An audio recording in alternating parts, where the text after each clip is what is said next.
call, please. Here. Here.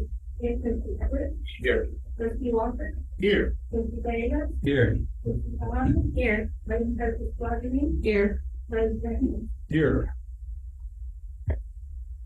Okay, are there any changes to the agenda? I did a motion to approve the agenda. So moved.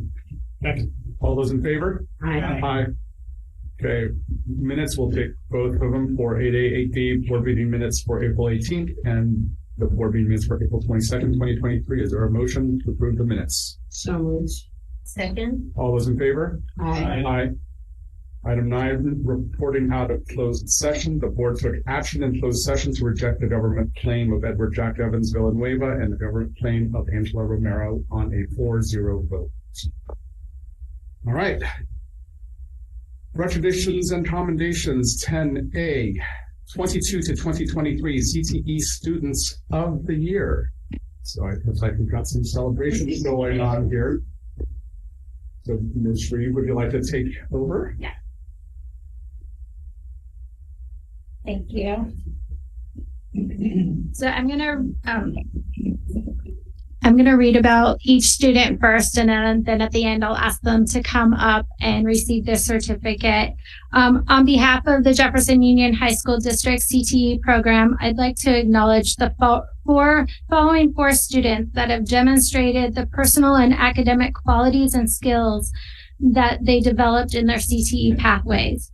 These students are well-rounded, effective leaders, and an active member of their community. They have demonstrated their CTE knowledge, skills, and attributes that illustrate their college and career readiness throughout their time in the CTE pathway. I'd first like to recognize Casey Liu from Oceana High School.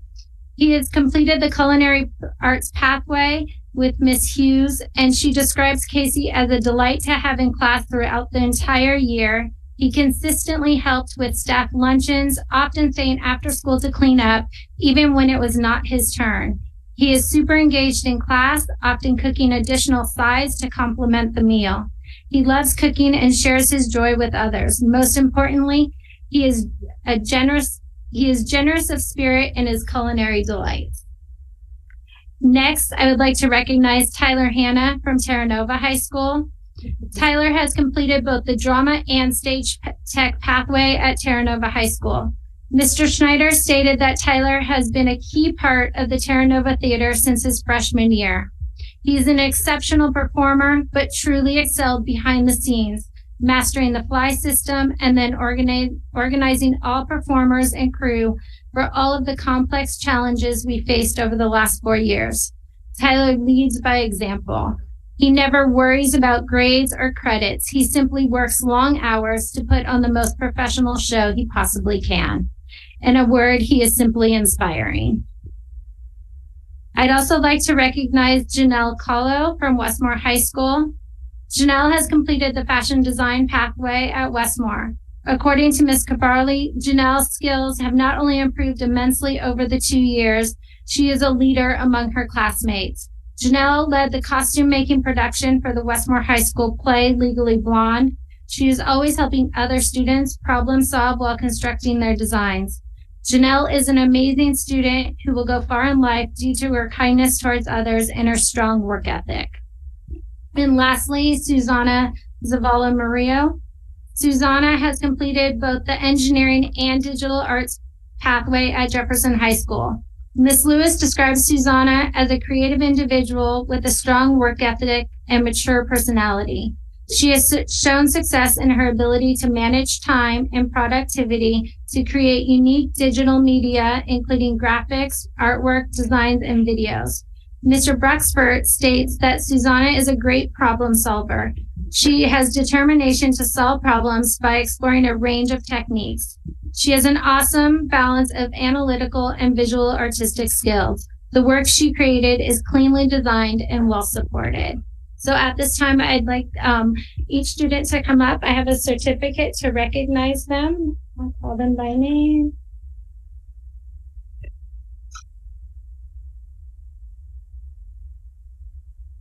Tyler Hanna from Terra Nova High School.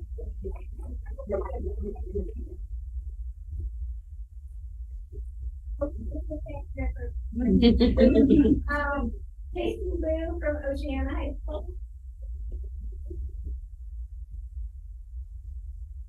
And Janelle Collar from Westmore High School.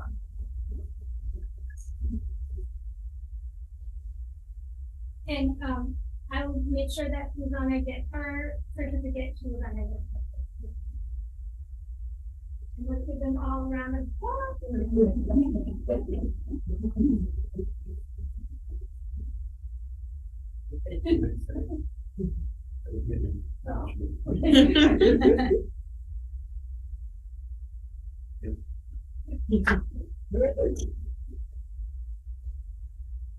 We will take another photo with the board shortly after the board makes some comments to the honorees this evening. So we'll start with the student trustees if you'd like to make a few comments. Yeah, I just want to say congrats to everyone. I can tell that just through what I've seen at turnover that everyone involved in CTs puts in a lot of work, and that you might feel like your work is not always seen, but like, people know that you are really dedicated to what you're doing. The one person from Jeff isn't here, but that's okay. Shout out to all y'all who aren't from Jeff that have obviously been putting in that work. So yeah, congrats. To Tyler Hanna, who I've worked with directly for a year or so now on Terra Nova, I can very much vouch for his functionality both as a performer and also behind the scenes working tech.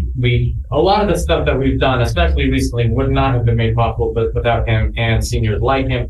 I'm worried for the new incoming drama and CD classes, but we're going to be losing a great person when you head on out. And though I don't know the rest of you as directly, if you're sitting alongside him, I'm certain that you guys as well are fully capable and competent CPE students. Not to view your, achievements in the vein of another student's, but just to say that you guys are most definitely competent. Yeah. You guys still sounds like a backhanded compliment. I'll stop while I'm back. It's okay. Thank you guys all for showing up today.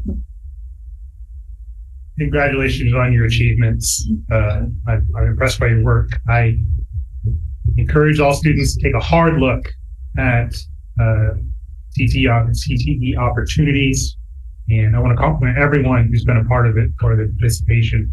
I know it will benefit you as you move on.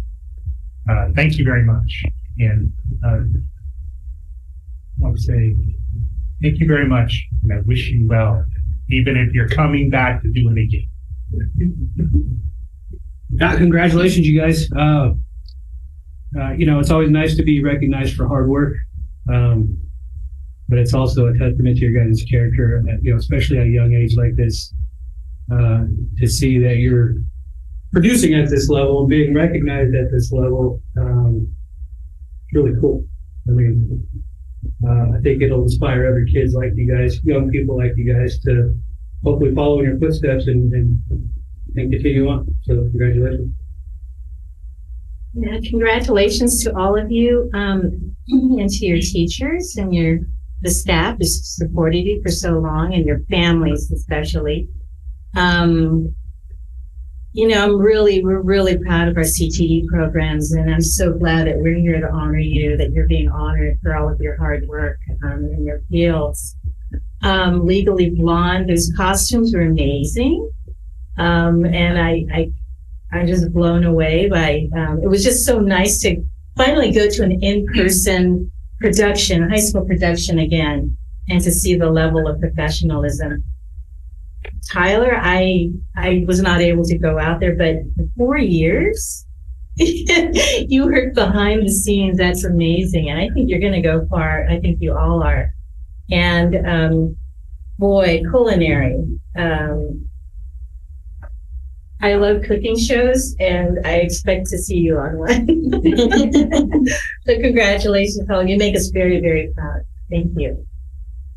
So first, I just want to thank the teachers who are teaching all of you. And I know some of them are here tonight, so thank you so much for all your hard work. And I know for some of the teachers, like, this is not what they started in our district to do. And over tremendous hurdles and a lot of work are making that effort to support our students. So thank you all so much. And then to the students, I was very fortunate when I went to high school that I was part of a CTE program, that I did video and video production. We had a video yearbook. And that's not what I went into as my job, but in that program, I learned so many things that I use today at work. How to meet deadlines, how to work for a team, how to, just project manage and meet a goal. And then seeing that the work that you're doing, how it affects and supports the other students around you, because you all have done work to help support the school district already. So I say that to just know, I hope that you understand your worth and your value, especially when you go out into the job force, how much you have to offer, because look at all the things that you've already done here in high school. So congratulations to all of you. I'm excited to see what you do in your future career. Yeah, yes, indeed. I echo the sentiments of my board colleagues and just the work that you've done, and especially to be able to complete this course of study over 2 years shows a dedication to that particular course of study in the CTE program. And that's really, and the fact that we're able to recognize you completing your capstone year is fantastic. So it shows, one, thank you, Ms. Shreve, and to all of the staff for the dedication to making the CTE pathways a reality, and for us to be able to then celebrate the achievements of these students tonight. So congratulations to you all. That's okay. Thank you. I really am not going to say it better than what you've already heard, and I'm glad that President Lee mentioned Ms. Shreve. I kind of personally want to publicly thank you, because really this started off as just 4 classes a few years ago, and now our district has an extremely strong CTE program. So thank you. Thank you to all the staff that is here supporting the students and the families. And I just want to say that I had the opportunity to go to most of the capstones. I think I missed Westmore. But I am blown away by what you guys do, what you learn, what you're capable of doing. There are things that I think, well, I would never be able to do that. And you've taken on these challenges, and it's inspiring, and I'm super impressed. I was able to go to the Terra Nova show. I was blown away at how great it was. The Westmore show, I have popped into Miss Lori, I can't think of Lori's last name. Yeah, Miss Hughes' class, and gotten to taste some of the yummy stuff that you guys make. And so I've had the opportunity to be in many of the classrooms, not all, but you should be very proud of yourselves. So thanks, congratulations. And Susanna, because she just left it. They all heard.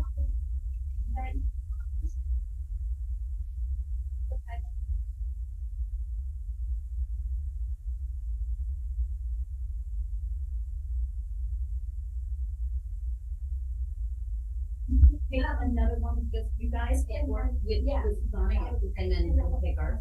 So if I can have her tell.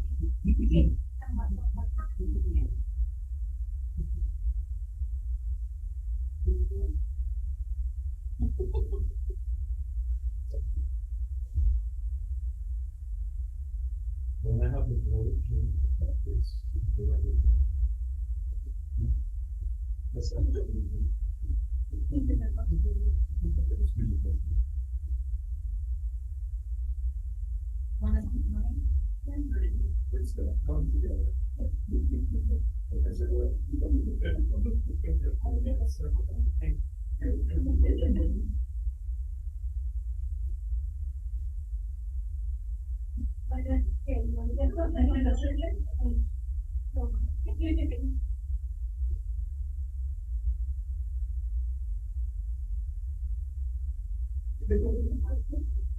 my way, ready? 1, 2, and 3. You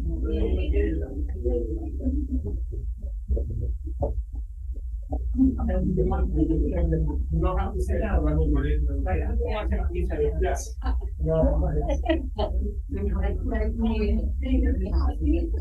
Yeah. Okay,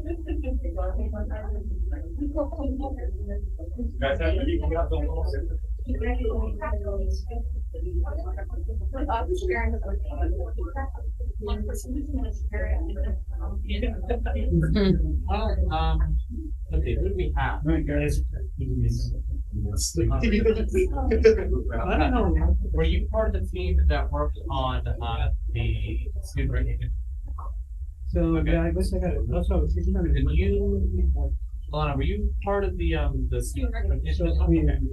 So, what you guys can do, just so you guys have more familiarity than I do, you guys can either like split it up, 1, 2, 1, 2, or you can do it 1, 1. That's how we do, or you can just have one. All right, well, let's all bring it back now to item 11A, board report out, and we'll begin with the student trustees on the board report. On the note of CTEs, we had a really wonderful field trip to the San Francisco Chronicle, which I'm part of our journalism program, and I feel like all the students were on the same page. That was a really wonderful experience to have. Other than that, all schools are doing AP testing right now, and that's gone very smoothly. And then we had our last rally at Terra Nova, which was really exciting, especially for those of us who are graduating. Like last time, singing the fight song all together was really fun. So that's about it at Terra Nova. I have a question for you. You said all the journalism students were on the same page. Was it the A? Yeah. Nailed it.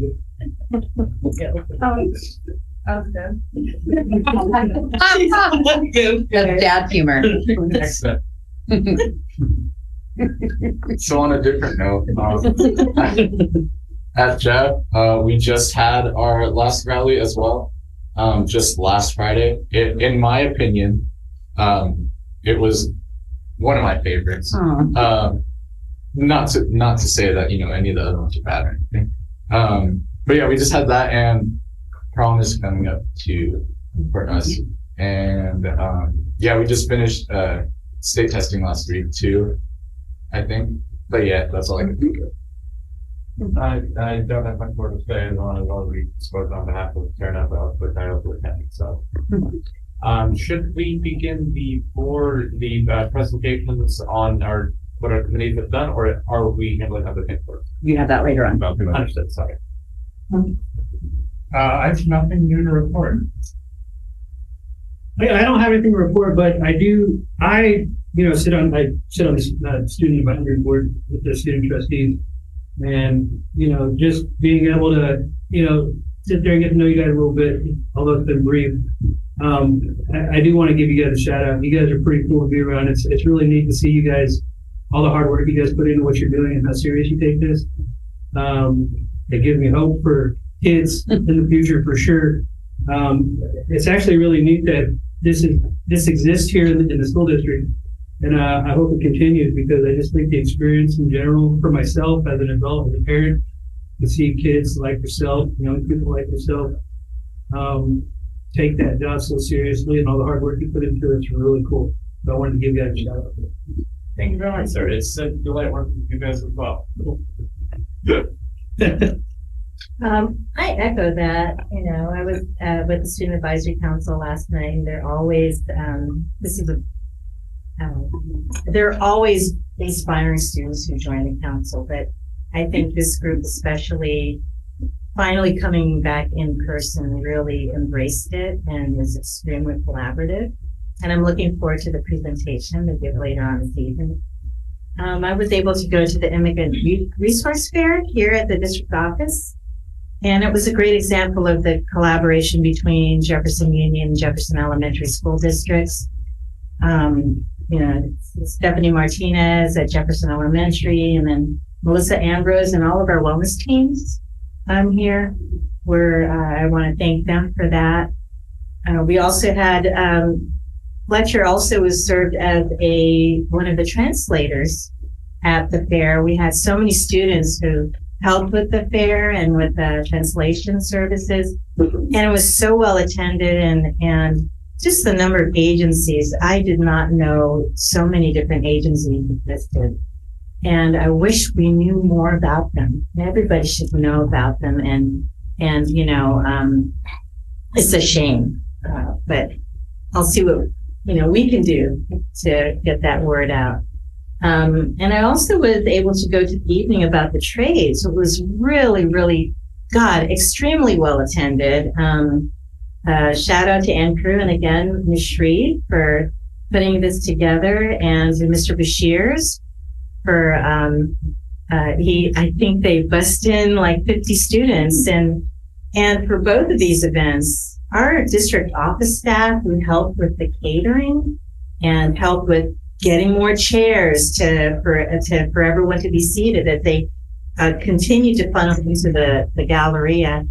It was just really nice to see the teamwork. And it's not surprising, of course.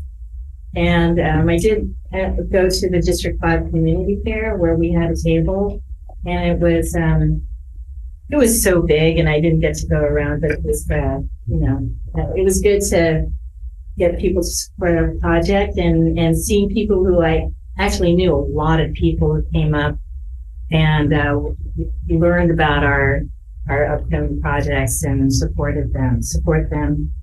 And that's about the most I've done for a while. But it was good. It's good to represent our school. I do want to give a huge thanks to Deputy Van Rathhorst and Deputy Baca for all the work that they did they put into the meeting that we had about our LCAP and our budget. So that's my favorite meeting of the year. I just love to really deep dive into who we are as a district, right? And that's just completely who we are. And to see all of the work that we've been doing. And really one of the things that I did was, I pulled our old LCAP from, 5 years ago. And it's incredible to see enough. It's incredible. I'm just really proud of who we are as a district. And then I'm just really grateful to have a board where it was a really productive meeting, where we were able to have a civil discussion with each other and talk about who we are as a district and what we need to do to continue along that path of growth. So thank you both for all the work that you put into those documents and all the work that you've done year round, and then continue to do it. And thank you to our superintendent who led us through most of that discussion and provides a really safe space to have that discussion so that we can be the board members that we're elected to be. We're here to kind of be that friction to make sure that everything is tested before it goes out to our children. And so to have that trust with us and to provide that space so that we can really talk about what we see, what our concerns, and also, areas of growth, and have all of those have the same weight is important, and I'm very grateful. And the reason why it really hit me hard is that the three of us went on a trip to DC to do advocacy work. And it was like we immediately got put into a city that I know is divisive, but to be able to experience it firsthand was a whole different kettle. And to be in a room where people said things out loud that I was like, wow, you just said that out loud.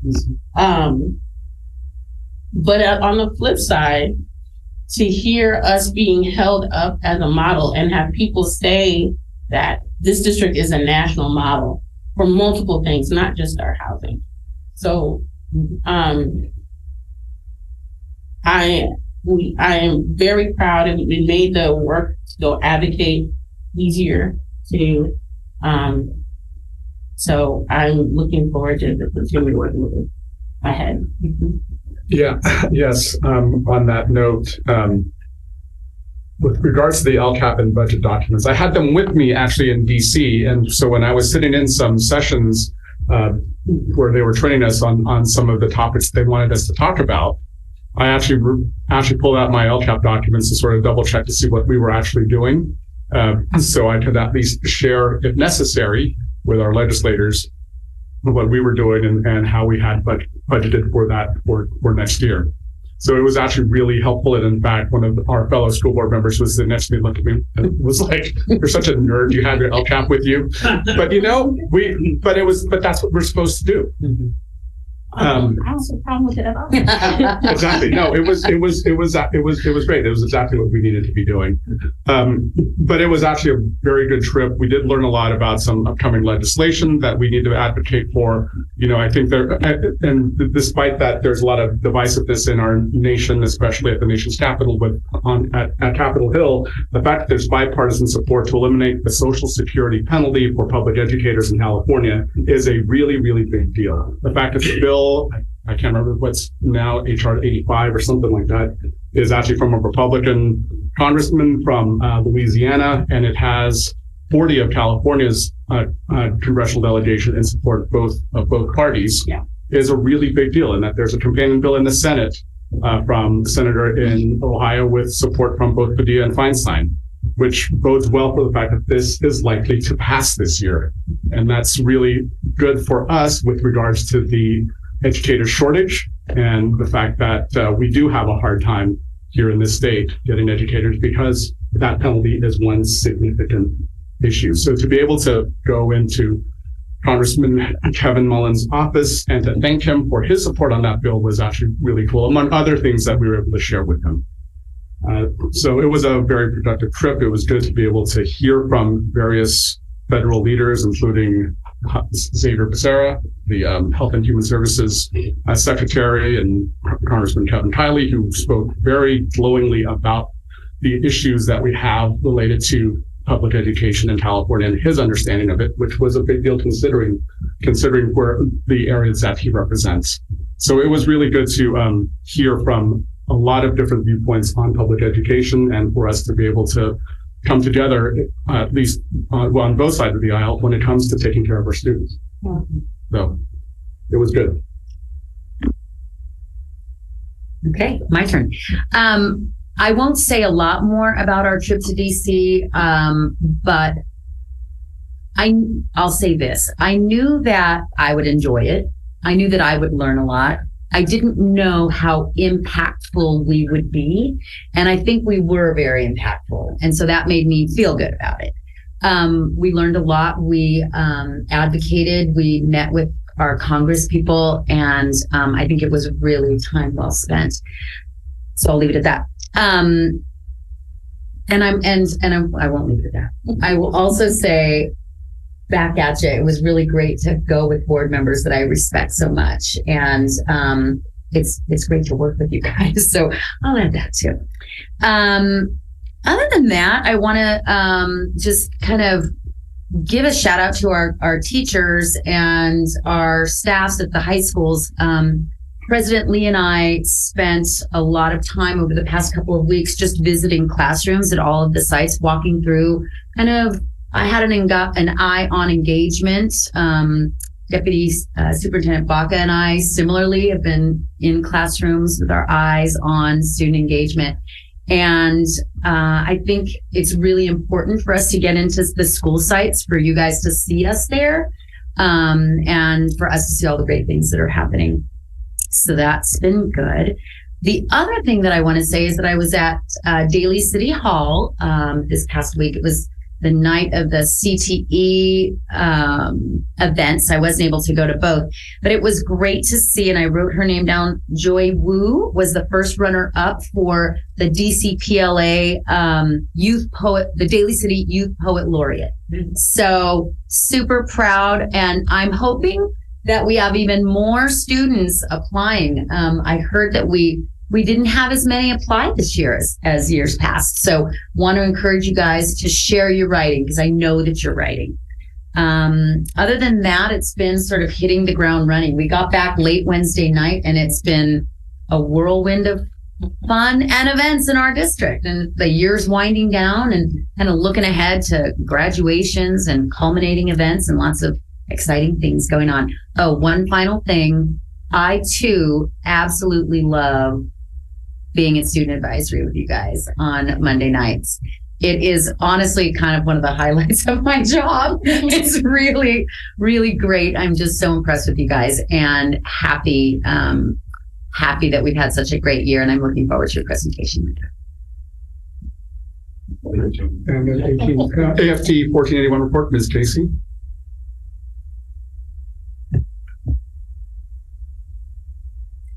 Hello, good evening, everyone. I too was at a Capitol, but I was at the California Capitol in Sacramento. Alan Vu and Trish Garcia-Leckel and I went up to Sacramento to talk to our legislatures about AB 938, which is a bill that would raise LCFF funding for K-12 salaries by 50% over the next 7 years. One of the things that I kept on saying while I was there is our teaching and working conditions are our students' learning conditions. So if we improve our situations, we're improving our students' learning conditions. The only issue is that it's hard for me because we're not LCFF anymore. So we're always on this, kind of in this place that it seems like we always get the short end of the stick. I think if they raise the salaries, then all the buckets that we talk about will be lifted, but it's not exactly what I would want. So there's more legislation out there that I think is important for us to push for, such as making it more equitable between the North San Mateo County and the Middle and Lower San Mateo County, because it's very different. So that's just my little plug on that. There's a lot going on with the union right now. We have some contract changes for evaluations that we're going to be voting on in the next few days. Some possible calendar changes, an increase in pass-throughs, which is just a couple of dollars. I'm not going to get into the weeds of that. And then I'm very proud to say that we have a lot of people that have stepped up to be site reps. We only have a few areas where we're missing site reps, and usually we have at least one. So, everyone that's a union member is in the union and is the union. There's, of course, people that have to step up and be leaders, and I'm very proud of the new folks that have stepped up, and I'm proud of the people that continue to serve all of the union members by being leaders. We do have a union party on Friday, and we're doing that with the elementary school district. So that's fun, and it's something that we haven't done for a little while because of COVID. So I'm glad that's over in this way. So I think that's about it. And I'm mad that you didn't say that you were thrilled to be working with me. I am very, very, very thrilled to be working with Miss Monica Casey. And I just want to and everybody else here. I just want to apologize because I do have a class. I'm going to be doing drumming. Very simple drumming for Carnival, and they're like starting to really ramp up the practice, and I need it because even though I'm just going like this, I need to be at practice. So I'm going to be leaving early tonight. So I apologize. Thank you, Ms. Casey. All right, is there a COVID-19 response update this evening? Okay, great. All right, item 12, consent agenda. Is there a motion to approve consent? All those in favor? Aye. Okay. And are there any public comment this evening? No. Okay, fantastic. Moving on then to item 14A1. Now we can do the 2022-2023 Student Advisory Council update. My introduction, really, they need no introduction. I'm going to turn it over to, I think all three of you are presenting, right? Okay. Take it away.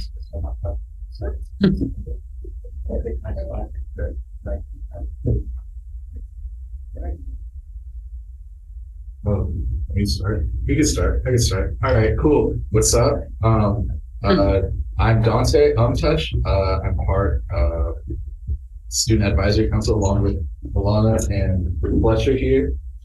So yeah, there's two things. Is it not working? Oh, you need a different one.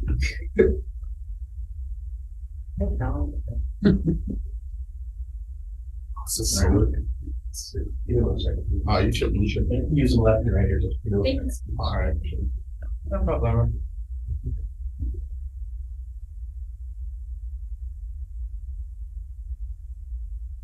On this one or this one? Either one? I think the one on the right. Oh, you handed to the other people?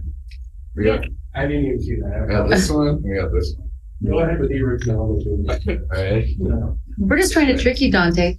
Oh, what the This is the test. Space, up, down, and the click on the mouse. Space up, down. No. Oh, I thought it was like a. I thought it was like It's a. not Konami code. Yeah, this is Do you see why we enjoy being with them?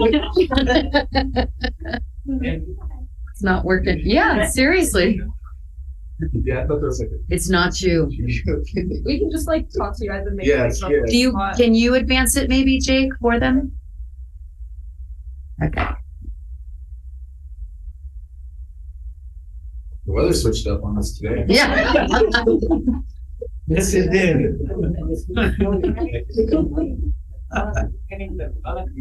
We came out with The Warriors are leading 21-18.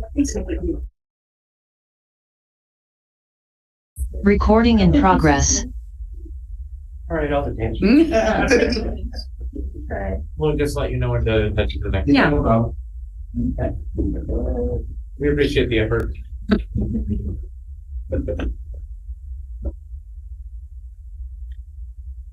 Sick. Yeah. So these are these are the people, the student trustees, in our group, the people that we have been seeing every other Monday.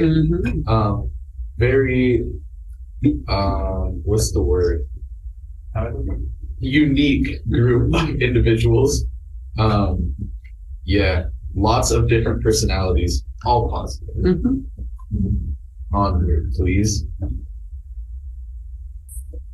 So to start off, I'm representing the lunch committee, one of the two that we created during this term. Eden, Nadia, and Grace are not able to be here, most likely on the basis of having to study for final AP exams which are currently happening.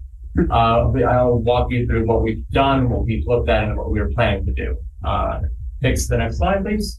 I think I got it. Beautiful. Yes. All right. So our plans, this is a bit of a simplification, but there were essentially two goals that we worked out over the course of the past few months. On one hand, we wanted to improve the student experience, make the lines a bit smoother, make food a bit nicer, just see if there's anything we can do to generally make it a more pleasant experience to have lunch at the different cafeterias across the schools. And on the other hand, we wanted to improve the quality of lunch itself, such as separating some of the less commonly used meal options into their own things so that they're not clogging up the line, and ensuring that meals served are generally nutritional, healthy, and tasty, preferably. What we plan to do, based off of some of the acts of previous committees, we wanted to reduce the queue length, or the line length, basically, open a couple more lines to sort of ease congestion in one, spread it out, as opposed to having only one or two, because some schools had issues with that. The line jumping, to which I refer in the upper left corner there on the second bullet point, is when students either at the front or towards the back or around the middle sneak in and under the barriers usually holding lines, like those little rope-off things you have in theaters. And this can create, just a general sense of confusion. It slows down the line itself as they get in position. And it's kind of unfair to the folks who've been waiting the whole time. So we considered potentially having more staff set up to make sure that that doesn't happen and that it's deterred before it even starts. And finally, on the topic of reducing line lengths, we wanted to look into potentially the use of student ID card scanning as a method to speed up lines. In order to do that, we wanted to assess whether the registers that students normally type their numbers into even have the capability to scan cards. Because I first noticed that they seem to have a capability to do it, but no one was taking advantage of it. And we wanted to look into that, and if something could be done with that, we'd see if we could, let students know, make sure staff were trained, and address it. On the other hand, we wanted to offer better meals, just generally, as mentioned before, a greater variety of meal options, a number of healthier meal options, and some tastier meal options.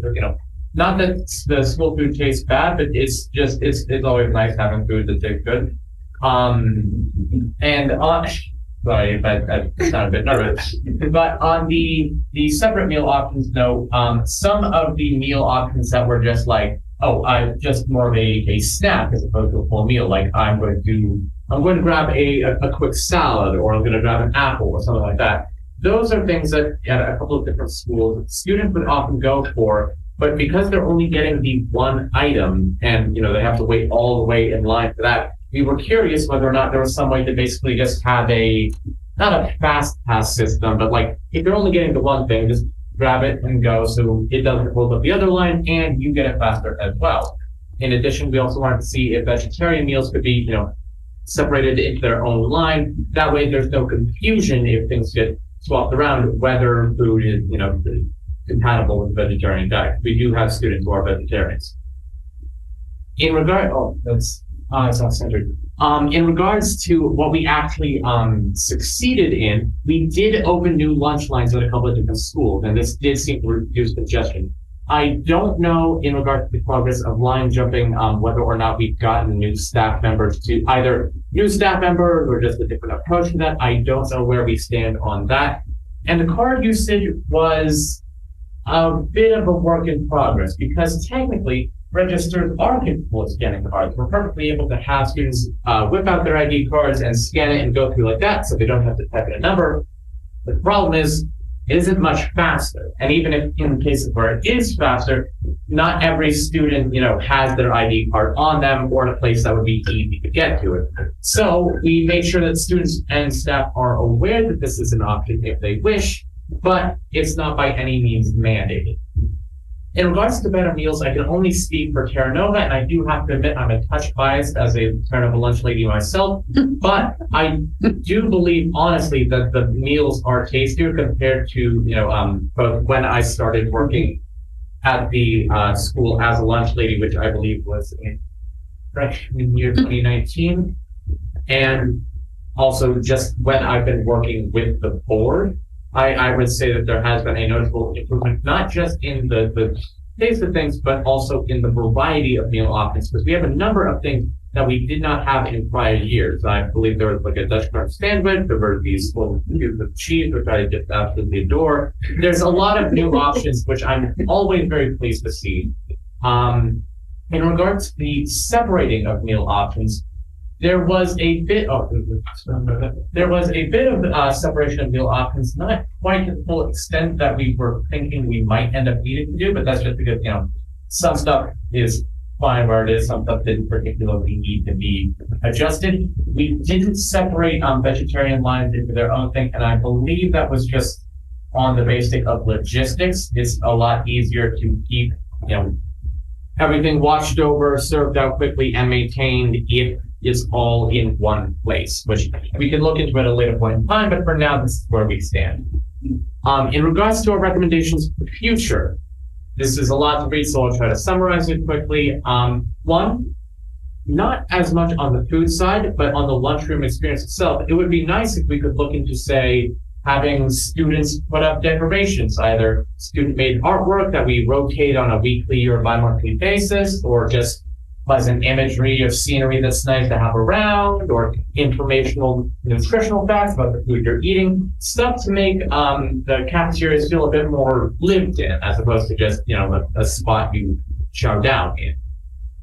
We also wanted to look into, and of course I'm not going to be here for it, and a good number of our student trustees were seniors and graduating, but these slides are also viewed by future committees. And so one of the things we wanted to recommend to them was the creation of student polls. So as opposed to having to, get word through the grapevine and just keep your ears open for it, students would be able to directly talk about what food they liked, what food they didn't, what food they'd like to see or for special occasions, assess student reactions to the line experiences and just the general serving, logging in, all of that kind of stuff. Well, not technically finally, but ultimately, we wanted to introduce some kind of a menu. Some schools already do this, but a lot of school menus either could be improved or made more accessible, either by having some sort of like a website linked to the location we're buying it from, so we can, plan out what meals are coming, so students know what's going. They don't have to wait until they get to the end of the line to find out what they can even eat. Or just something quick that staff members or people working at the cafeteria can draw up before lunch starts to give students a good idea of what's available.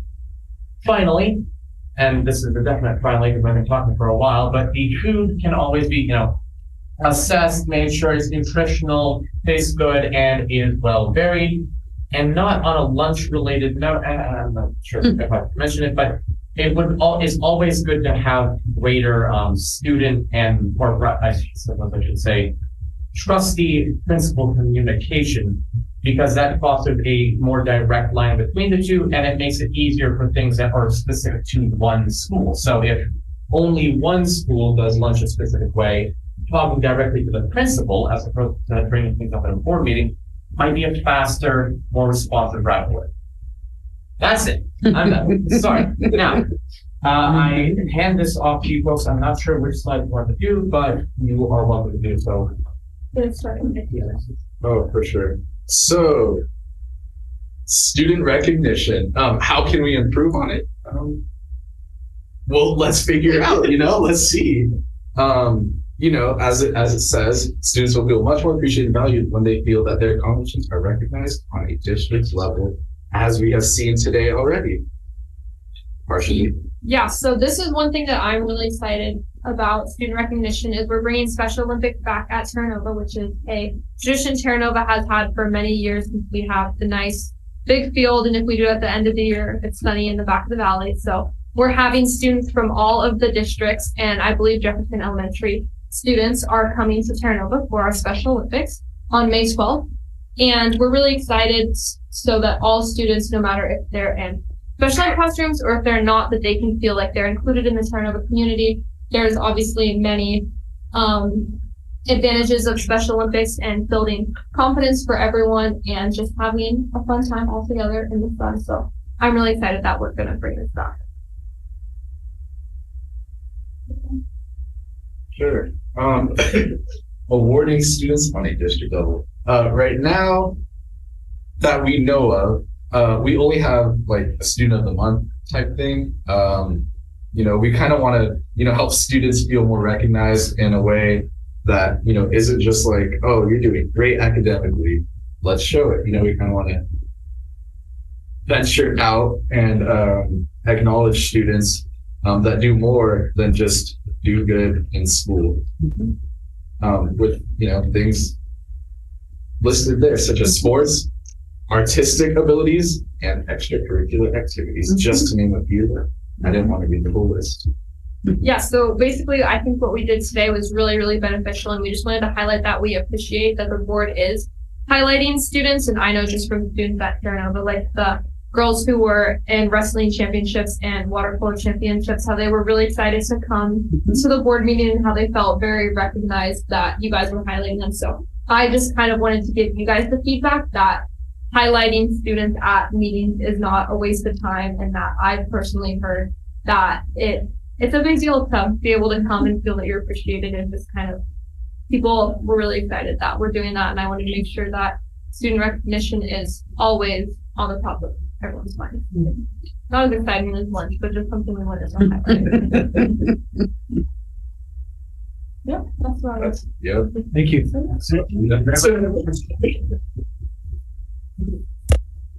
All right, opening up the board for comments and questions.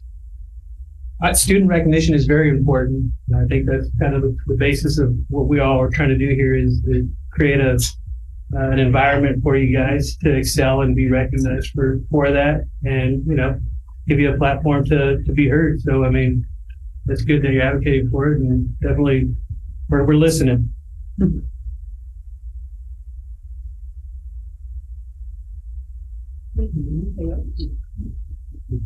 So thank you for the presentation and taking the time to do the work.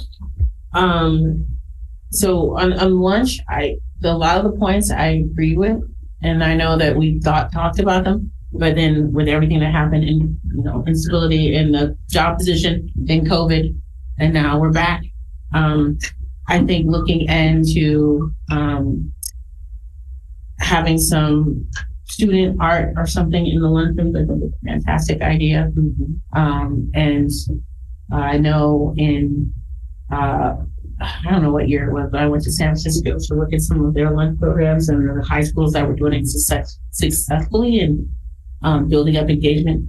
All of them, that was one of the things they all did the same, was having students involved in some sort of programming in the lunchroom. And then the other thing that they had that was extremely successful at all of the schools that said that they just saw a tremendous increase in positive feedback from students was a grab and go. And that I know that's a staffing issue and that's hard, but having either grab and go in the room or have, like, one school had a staff member that just had to grab and go stuff and went to all the places where they knew students hung out. But they just said that was extremely successful. It relieved the pressure off of the lunchroom and also helped the students who, the demands that we put on teens are insane. You have to be in 50 million clubs. And that sometimes students just forego lunch because they have to go to their club meeting and then trying to prep for whatever they're doing in the next period. They sometimes just don't go. So just meeting them where they're at. So again, seeing those ideas churned up again. Thank you for doing that. And if they get this is going to be emailed to us too. Yeah, it's attached to the agenda now. Oh, is it? Okay. You know what? But I always read the one. No, it wasn't. They weren't quite done. So okay, yeah, it is now. Yeah, no worries. I believe it's also, I don't know. You'd be a part of it. The Student Advisory Council of Google Space on Gmail. You can find it linked in the chat there. That's where we put it for the I stay off of that chat because of the Brown Act thing. But but it's on the board. It's on the board agenda now. Okay, cool. And for the student recognition, I completely agree. So I know we have been trying to work and do more of that, but we need to be think broader, because there's lots of ways that students impact the community of JUHSD outside of just academics. Right? Thank you for your work. That's much appreciated. Thank you. Thank you. Thank you. I do want to say a couple of things. I want to thank Danielle Sweeters, the Director of Food Services, and Ms. Van Ramphorst, because they actually took a lot of what the kids said and put it into action. So much of what was talked about was directly related to the kids. that Jefferson has these, because there was a lot of line jumping, for example, at Jefferson. And so they put in, you guys have like those rails now. So so I hear the line jumping has stopped. And so, the cards we looked at, is swiping actually faster than just putting your number in? And so I want to thank the adults for listening. I want to thank the students for sharing their ideas and the adults for listening. And we know, we know there's always room for improvement. And the amount of improvement that I've seen just this year on the quality and the service that we're providing, really in all of the kitchens, I think has been exponential compared to other years. So it's never perfect. There's always something, but it's really good. And I just also want to thank you, Alana, for sort of noticing that we have been putting more efforts towards making sure that we have student involvement and student recognition. It is something that we've talked about. We're here because of you. You're the reason why we do this. So, and I like just the different ideas as well. And we will definitely put that into action. It's been great watching you work on your projects. First deciding, Student Advisory Council, first deciding what was important to you.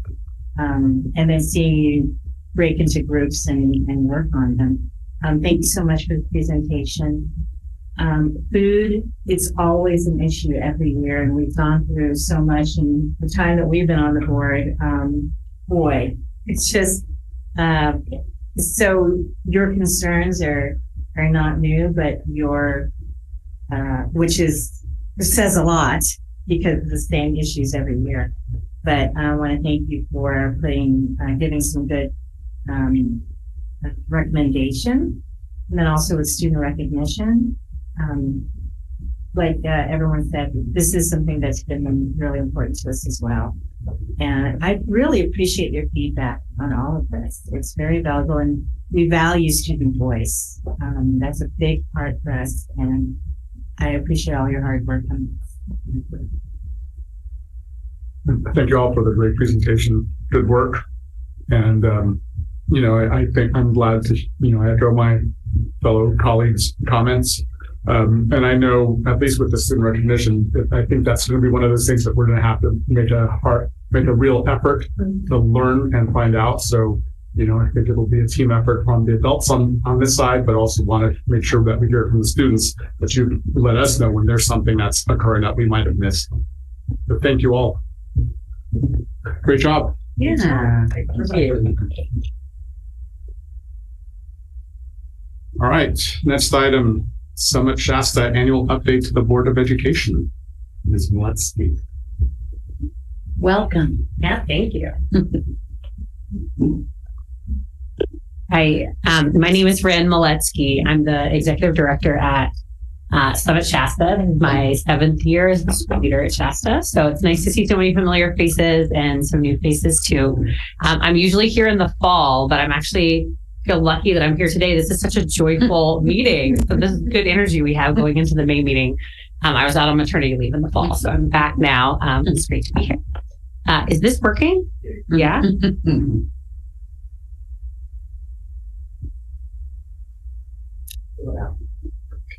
Did you do it? Did I do it? I don't even know. Up arrow. Okay, it's working. Great. I'm sure I was doing the combo he described, like 14 different keys. So at Shasta, our vision has stayed the same for the entirety of our existence since 2013. So it's every student is equipped to live a fulfilled life, one with purpose, financial independence, community, strong relationships, and health. So that is pretty similar to what you've seen me present here the last 7 times that I've been here. Our mission is actually a little bit different.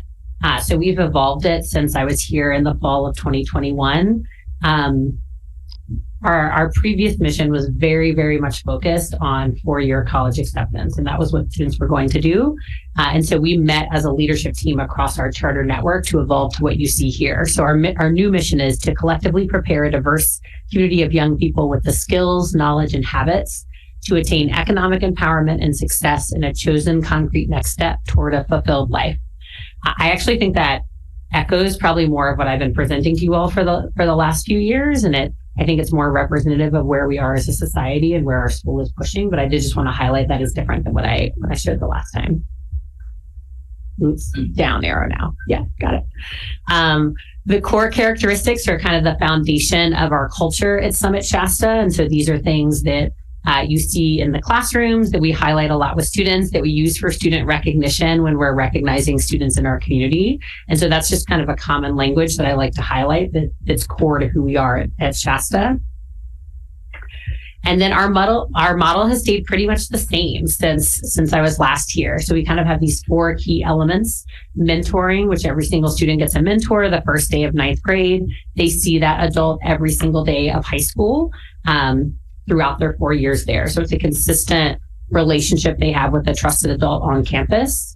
We remain a project-based school, so all of our classrooms use projects. There's generally about 5 to 7 projects per class in a year, and students will really dive deep on content of their choice to practice specific critical thinking skills. Self-direction is still a big component of our model. Students have Chromebooks. They're able to access content and move through it at their own pace. and they have those Chromebooks, they bring them home, so they're able to access everything that they need. And then expeditions has always been a part of our model, but there have been some shifts in that in the last year. And so that's one of the things I want to highlight towards the end of this presentation.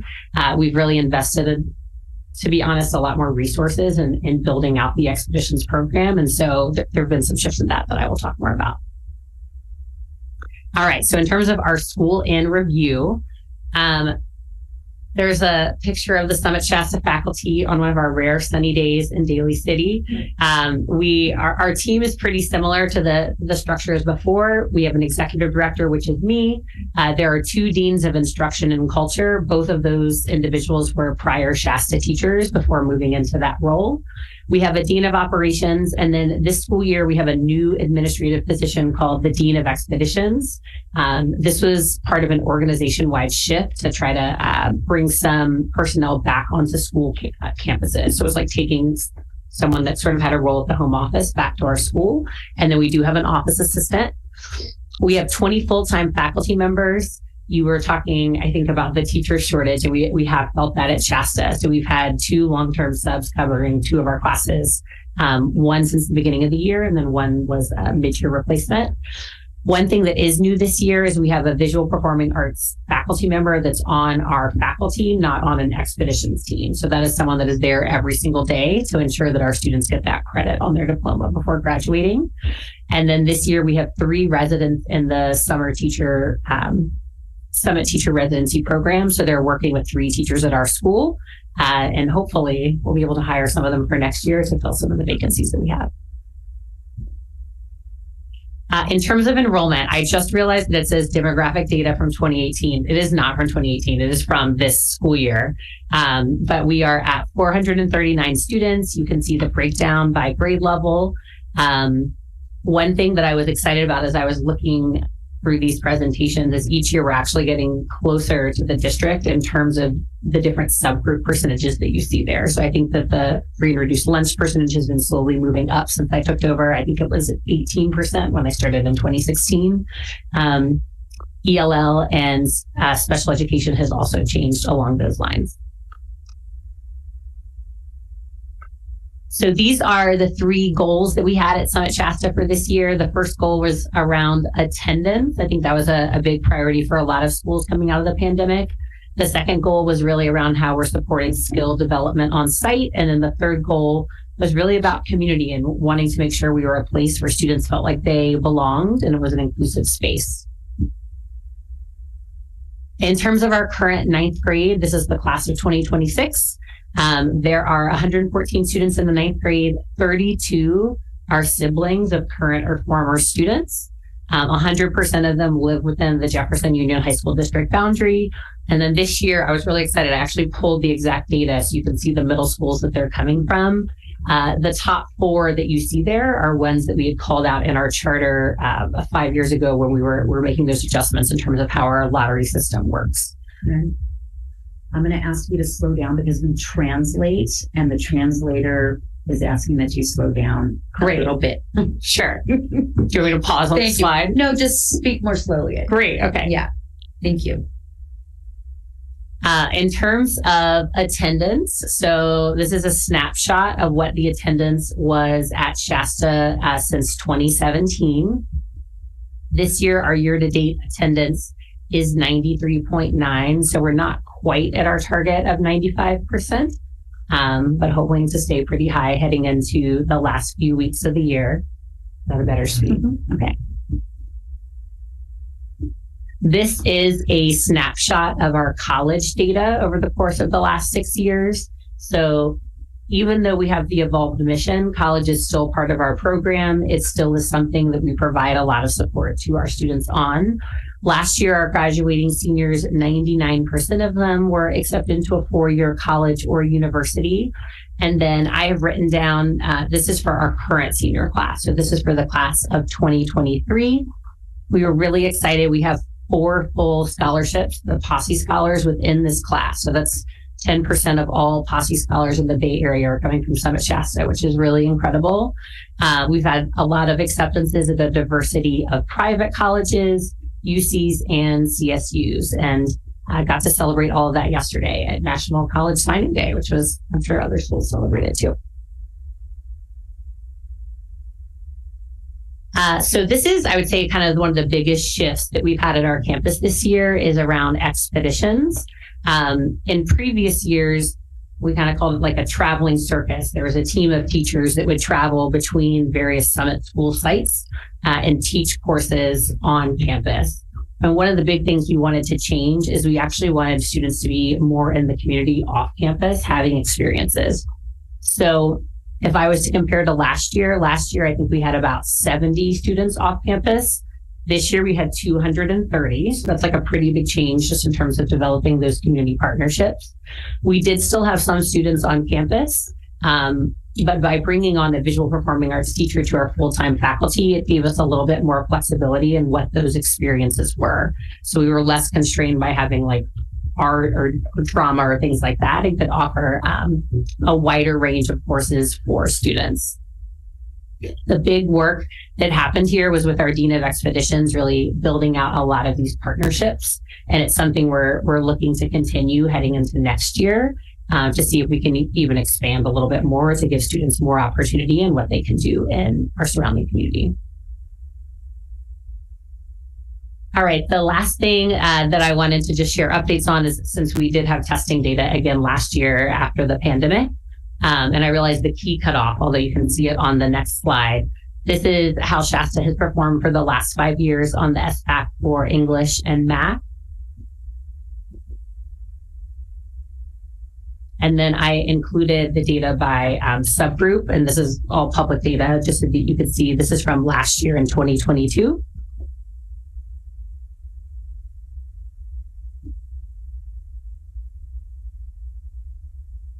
Yeah, and I think that was all that I had to highlight. So I'll pause there and see if there's any questions that I can answer. Opening it up to the board for questions and comments. Can you just elaborate on the expeditions and what that is exactly at your school? I don't really have. Totally. What that I'm is. sorry, I should have started with that. Yeah. So expeditions it happens for 7 weeks total in the year. We totally pause our core academic classes. So students stop taking English, history, math. They don't even go to those classes anymore. And they're fully immersed in an expeditions experience. So this year it was 2 weeks in October, 2 weeks in January, 2 weeks in March. And then we have our final week actually is next week. During that time, the Shasta faculty is engaged in professional development. So they're not actually interacting with the students outside of the mentor time in the morning. And then students a lot of times will come to school and then they immediately leave to go out into the community and do a variety of experiences. It ties into our vision and mission because we're all about students having a concrete next step. So we want them to have those experiences, try out new things so they can figure out what they're most interested in or what they're most passionate about. So is there a curriculum we gotta follow them out and they just go out and figure it out? Yeah, they're not necessarily credit bearing courses. So there's not like a set curriculum they follow. The students that are on campus, they're with a teacher in a classroom. There's lesson plans, there are things they're doing.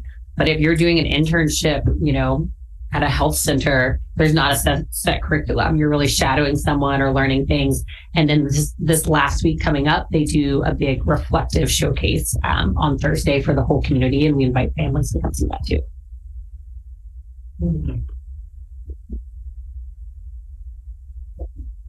Thank you. Yeah. So thank you for the presentation on that. Thank you. So first question is, everyone in California or lots of schools in California are now starting to provide lunch for students at no cost. Are you guys doing that as well? Yes. Yeah. And I would estimate, I did the lunch line yesterday. We have almost 50% of our students are eating school lunches. I wrote down 205 names, so I can have very exact data for you. And so I know you're tracking. Are you still able to track your students that are economically disadvantaged? Like now, if you're not having a problem doing that Because of lunch. Because normally we get that with that data with who's getting reduced lunch. And Yeah. everybody's getting lunch. We have not had an issue with that. I think we had 100% of our families submit the forms last August. It is kind of our dean of operations. Yeah. That is like their How do you full-time do job that? in July and August. Yeah, it is. Yeah, I'm sorry. Yeah, they spent it's like hours and hours tracking down families. Okay. I think the other thing that helps is we do a family goals meeting right at the beginning of the year. So anyone who hasn't submitted it on the spot, we're like, here's this form. Let us help you to make sure you submit it. So yeah, that actually hasn't impacted our numbers. And then my other question is, thank you for looking into the diversity of your student body. And I know you're making progress. And so I would just, my goal is to try to get it closer to Jefferson Elementary, especially with the data here that most of your students are coming from the Daly City area. Yeah. So, for example, their ELO is close around 11 to 15%. Yeah. So, the free and reduced lunch, that's huge progress, but focusing on ELL. And the reason why I say that is, however you feel about charter schools, my thing is, how do we get students who have come from generational wealth gap areas to college, right? And we're all working together to do that. But the makeup of your school and how you run your school works better for certain students. But I wanted to ensure that it's the actual students that have the greatest need and need it the most are taking advantage of what you have to offer. And how life-changing it can be for a student that comes from socioeconomically disadvantaged English language learner background to have someone in their family go to college. It changes everything. So having us all pull in that direction is one of my goals for board member. So thank you for the work and the ongoing work in that area. And then I think the last thing, so we all not to focus too much, or I'm trying to figure out the word for this because I hate the language that they've given us, which is like the learning loss, but can you just talk about, some of the programs that you've done? We all went through a collective trauma. So really it's like, how do you educate kids post trauma and what you've done in that area? Yeah, I don't need to go back to the slide, but you're talking about the testing data. Yeah. First of all, thank you for calling out. I think it is, I remember the first time I came to present to the board and shared the demographic data, and it's something we've definitely been working on for the last 7 years, and it's really important to me that our school is representative of the community. So I appreciate the positive feedback and totally recognize there's still work to be done and making sure that it absolutely mirrors it. So I appreciate you calling that out. In terms of the testing data, I think our results last year, the exact percentages were 82%, I think, met or exceeded standard in English. And I think it was 46% in math, which is still significantly higher than the state, but was definitely a drop for our school. And I think kind of saw that across the board looking at a variety of schools. We did a couple of things to try to address some of the learning loss. We used some of our COVID funding to offer a summer program coming out of the pandemic. So we offered that last summer. We're going to offer it again this summer. And there were two components to the summer program. One was supporting students in catching up or clearing incompletes or getting credit for courses that they had missed. But we also offer a summer bridge program to students that are coming in. And we're going to do that again this year for the class of 2027. With three main purposes. One is to build community, because a lot of them, as you can see, they come from 30 plus different middle schools. So build community. And then we do some practice with literacy and numeracy skills as well, to try to address some of the gaps that we see coming in. So I think that's one.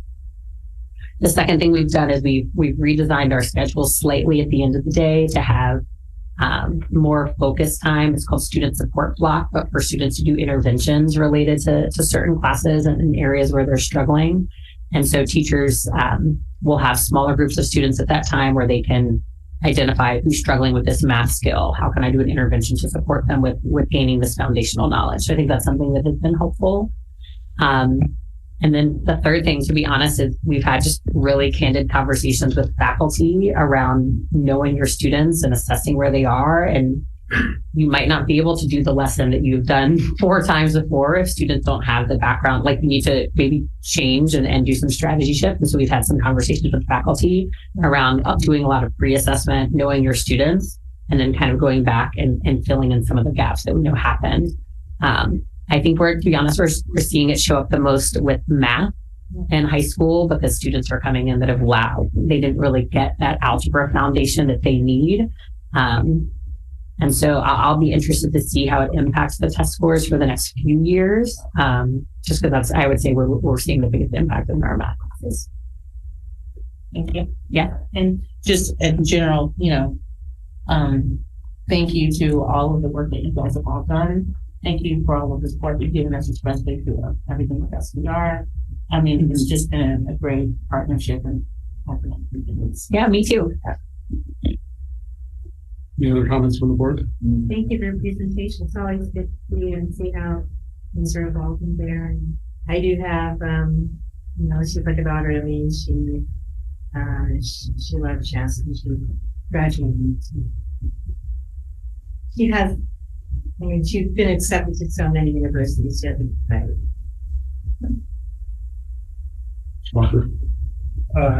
Thanks for coming. Thanks for your presentation. Sounds like things are going well. I'm a parent in the Pacifica school district, and we've never met. I feel like I'm asking you a hard question, but it's really just a curious question. Can you talk about how students are admitted to Shasta, and what about that process? To my observation, would only admit one student from the Pacifica School District this year. Sure. Yeah. So our charter includes the specifics of how our lottery works, but I'm happy to go through what those are. In order to get admitted, students have to fill out an application, which is very short. It takes about 2 minutes. It's just like their name and address and birthday. We have a tiered lottery system. And so what that means is students are assigned a priority level and they apply to our school based on a couple of different criteria.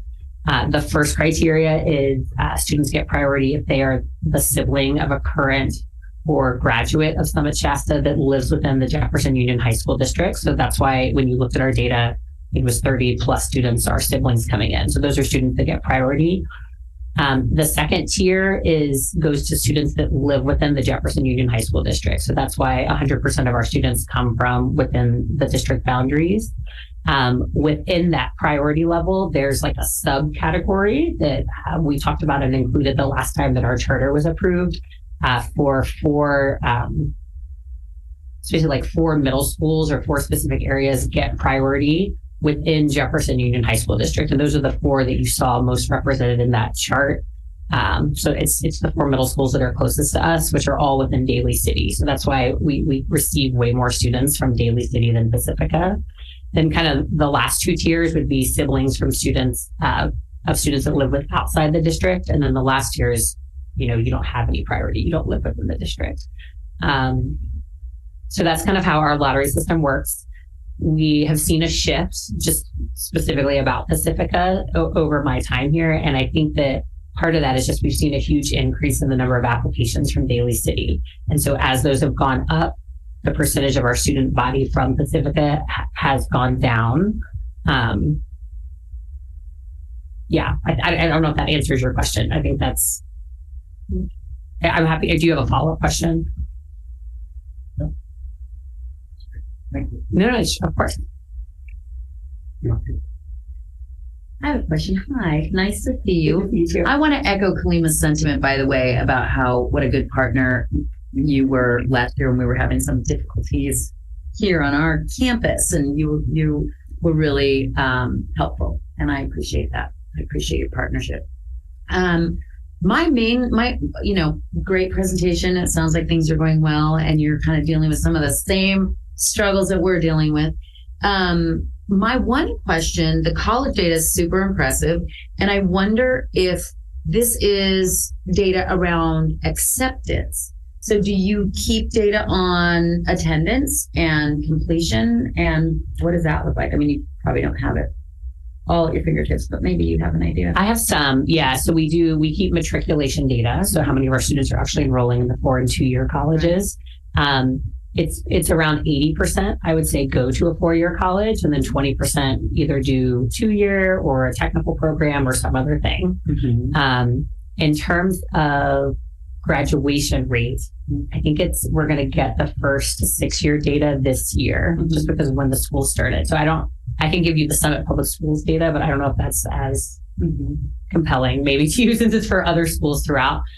Graduation rate from 4-year colleges across the organization is around 55 to 60%. Yeah. I'm curious when you have that data. Yeah, for sure. Interesting. Yeah. But impressive list of schools and impressive acceptance rates. Yeah. And thank you for your presentation. Yeah. Thank you. And then I'm just echoing the questions and comments from my colleagues. So thank you again for being here, and look forward to your update next year. Yeah. Thank you. Thanks, Ren, and congratulations. Thank you. All right. Moving on, we will go to the Career Technical Education update. Ms. Walker, want to do the intro? Good evening, President Lee. Good evening, members of the board. Tonight, I am honored to present Ms. Shreve, who has been instrumental in getting our career technical education program really in an outstanding position from a few years back. And I also want to mention that we were just informed that the program is actually being honored for 10 awards in May, next week. So 2 weeks. So without further ado, I would like Ms. Shreve to talk about the programming. Thank you, Ms. Baca. And before I get started, I'd like to thank the board for providing an opportunity tonight to highlight four students from each of our school sites and within the CTE programs. I've been on site so much lately due to we're creating CTE videos. And so I've been seeing the students in action and talking with them. And it just was such a privilege tonight to come and honor these 4 students and all the students in the CTE pathway. So thank you very much. So I did include this slide only because we do have 2 new board members, and I want to make sure that everyone has an understanding of what CTE is and what exactly constitutes a pathway. And then I'll go into where are we now? So how many pathways do we have? What does our data look like? And then do a review of the grant funding that we receive within CTE pathways, and then our future plans for, sorry, I do have a typo as well. I'm at the 22-23 school year, but I'm at the 23-24 school year. So what our future plans are. I went too fast. There we go. Okay. So, what is CTE in the 21st century? Career Technical Education, or CTE, because in education we love acronyms, provides students with the academic and technical skills, knowledge, and training necessary to succeed in future careers and to become lifelong learners. So, it is our vision and mission within CTE programs to not only prepare students for college, but or career. We want to provide them to be prepared for their next step after high school, whatever that may be. And a CTE pathway is a sequence of 2 or more CTE courses within an industry sector. So for example, in culinary arts, students start out in food and nutrition for their first year, and then their second year is culinary arts. So that constitutes a pathway. In order for a student to be considered a CTE capstone completer student, they need to complete both years in that program. Why should students participate in a CTE program pathway? The old school of thought used to be that CTE pathways were only for the students going into a trade or vocational ed program after high school, but that has changed. CTE pathways also prepare students for college. So they offer students the opportunity to explore a career field of interest as well as learn 21st century technical skills. We prepare our students for college and career, as I mentioned, by, and this section refers to the college and career indicator on the dashboard, and that's the chart on the right. Students are considered prepared if they meet one of the criteria on the top, along with an additional criteria. And when a student completes the CTE pathway with a C- or better, they've already achieved one of the areas on the top. And then our goal within our CTE pathways is to embed dual enrollment programs into that as well, so they can be prepared when they leave our program. And I'll get into the data and then in a future slide of how many of our programs already have that dual enrollment offered. So, and then also include other ways that aren't on the chart, but we feel are very important and integral to a CTE program and preparing students for college and career readiness is embedding work-based learning into our programs and industry and community college partnerships. That isn't on the college and career indicator, but there is an importance in both of those pieces as well to making sure students are prepared. So here is currently what we offer at Jefferson High School. We have a hospitality pathway, digital media, performing arts with a dance concentration, engineering. We do currently offer computer science, but that will be ending at the end of this school year and being replaced by a health science pathway. After many talks, we just felt that health science was needed in our pathways. It was a missing program, and we saw the need at Jefferson to bring it to that school. And then at Westmore High School, there's computer science, residential and commercial construction, which is going to be replacing our traditional wood shop next year as Pete McGurty starts. And then we are currently working with NorCal Carpenters Union to have a formal agreement with them. So that way, when students leave our pathway, they will have priority on the apprenticeship list. And we have fashion design and construction, manufacturing and automotive. And then in the fall, business will be coming back as Ben returns from his leave. And at Terra Nova High School, we have journalism, wood tech, performing arts, drama, stage tech, and automotive through dual enrollment. Oceana High School has a hospitality pathway, early childhood education through dual enrollment. And then Thornton High School, as of this year, now has residential and commercial construction as well. And I'm happy to say Ed is now a CTE credentialed teacher, so now it counts as both dual enrollment and CTE. And then just to give you a few data points, this year through our grant funding, we were able to bring Ann Carew on as a CTE counselor on special assignment, and she has helped greatly with bringing on a lot of field trips and guest speakers, and the college and career fair is the main part of her job. And so with that, we were able to have one district-wide college and career fair. The college and career aides at 3 of our school sites had a career fair. During the school day, we had 3 lunchtime career tables, 20 pathway field trips, 23 pathway guest speakers, 5 industry panels. So that was when industry professionals either came into a classroom or had a designated time after school or during lunch. 5 mentorship meetings, 14 skill workshops. The skill workshops were on job interviewing, soft skills, resume building, and then one work-based learning, and that was our partnership with KQED. And then some of our big highlight events were the Path to Success event with Jefferson Elementary School District and Skyline. 200 8th graders attended. The Next Step events with our capstone students and Skyline. 120 of our CTE completer capstone students attended that.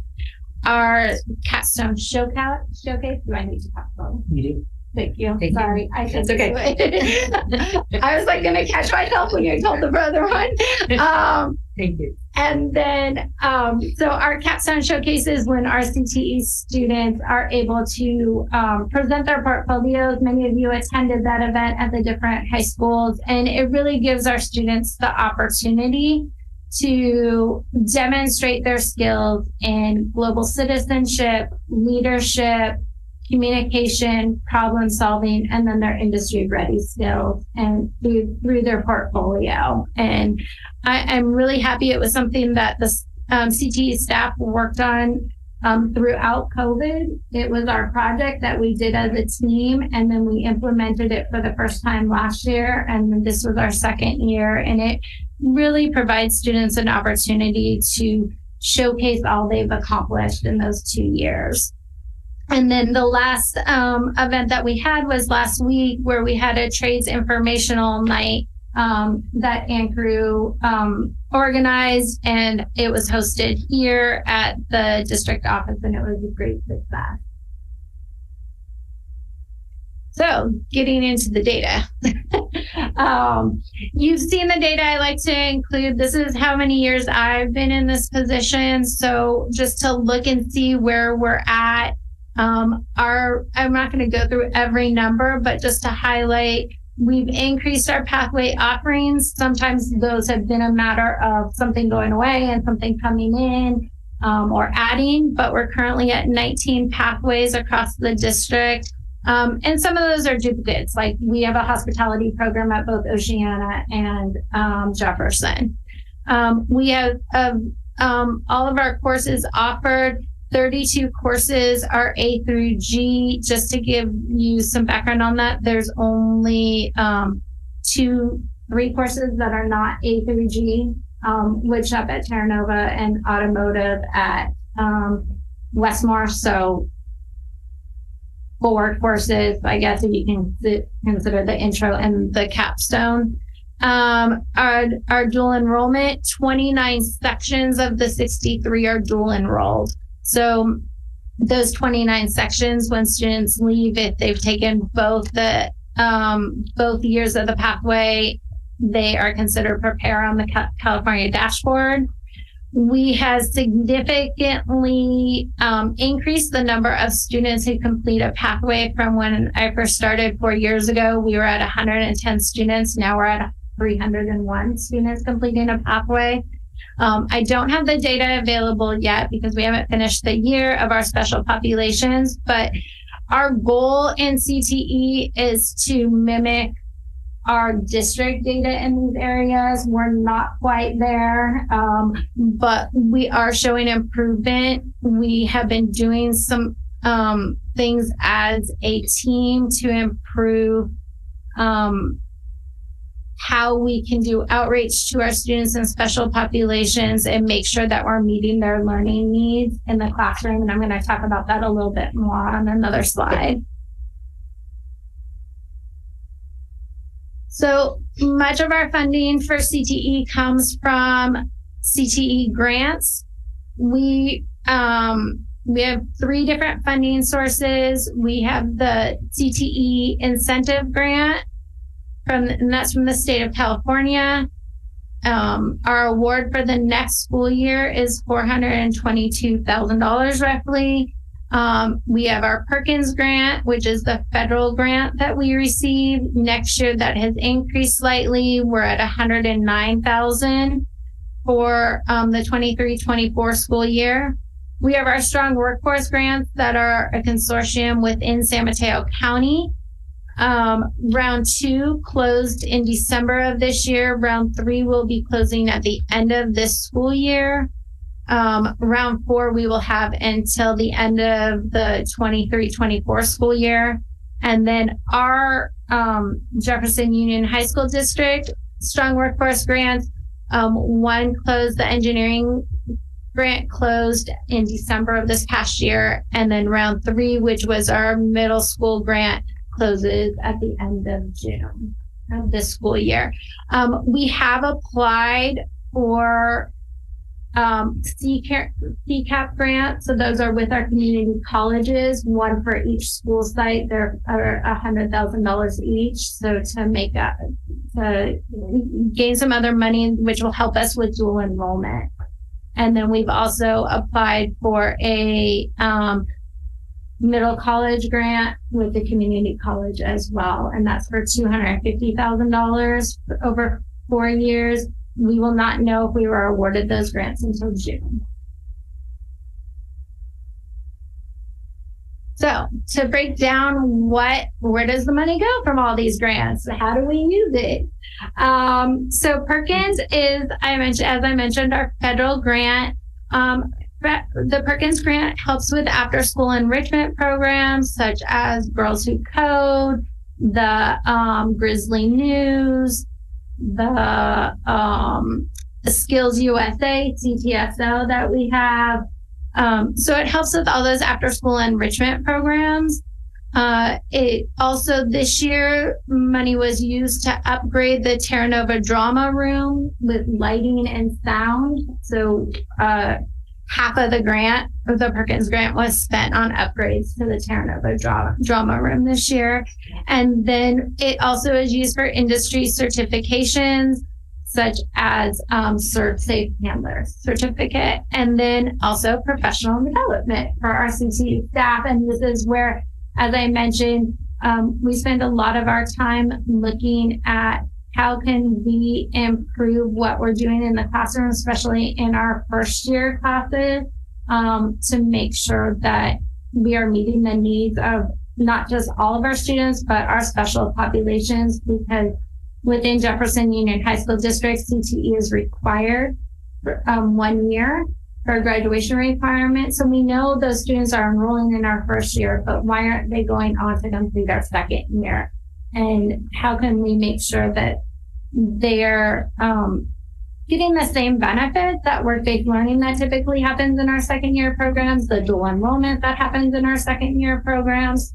And so we really take a look at our curriculum. Are we making sure that our students are getting the supports that are needed to make them successful? And then the CTIG grant covers a lot of our field trips and guest speakers. Anne was going to present this slide tonight, but she was unable to make it. But she wrote something for me to say about all of the wonderful field trips and guest speaker experiences that our CTE students have had this year. So this is a little something that she wrote. With CTE, students got to see boats, goats, and honeybee. They crushed apples and made a meal and walked on piers and saw a seal. They saw computers throughout the years and checked out assorted careers, flight simulation and critiqued dim sum, and even got to play a drum. There was dancing plays in college where students gained lots of knowledge. Exploratorium, Green Glove Tour, and Channel 2 toured NorCal carpenters and used a hammer and a screw. Dancers, mechanics, designers as guests contributed to our CTE students' career quest. CTE is an asset for all, and we look forward to the upcoming fall. So she's quite a poet. Yes. I can't thank Anne enough for all of the hard work that she has put into this year. In planning and organizing field trips and guest speakers and skills workshops for our students. It does not go without recognition, all the work that she did this year in making sure that our students had this hands-on experience of going into industry such as Channel 2, going to a pie ranch and getting that hands-on experience of farm to table, and NorCal carpenters, as she mentioned in her poem. We are fortunate enough to have the funds through CTIG that allow us to provide transportation to all of these field trips and have stipends for guest speakers to come into our classroom. So. And then the other thing that CTIG funds is CTE capstone sections at each of our schools, and then also a portion of my salary and a portion of Anne's salary. And then the Strong Workforce Grant. This is round 2 that closed. This grant closed as of December 31st of 2022. But through the funds, we were able to have our next step events over the last 3 years We have already planned for it to keep going in the 23-24 school year. So even though this grant closed, it will still be happening. Same with the college and career fair. We are able to have a district-wide college and career fair. The funds from this grant help support that work. There is talk at the County Office of Ed to write another grant to continue this work. But we here at Jefferson Union have already put some things in place to continue it. Of course, it would be great to have more funds. But we wanted to make sure when this grant closed that we were prepared to keep both the Next Step events and the college and career fair a reality in our district. So we do have plans to continue it. And did organize the college and career fair at Serramonte. We were able to bring it back after a hiatus through COVID. And it was hosted on October 27th. We named it Discover Your Future, and over 300 students and over 80 guests from colleges, trades, local employers, and Jefferson Union High School Board and Adult Ed all had tables at the event. And then our engineering grant allowed us to really build our engineering pathway. When we first applied for this grant, I think Joel had 2 sections, maybe 3. And yes, block scheduling helped with the increase, but really if he hadn't had the numbers, he would be teaching in the science area. So this grant allowed us, now we have 8 sections of engineering on the Jefferson campus, 2 of them being a capstone class.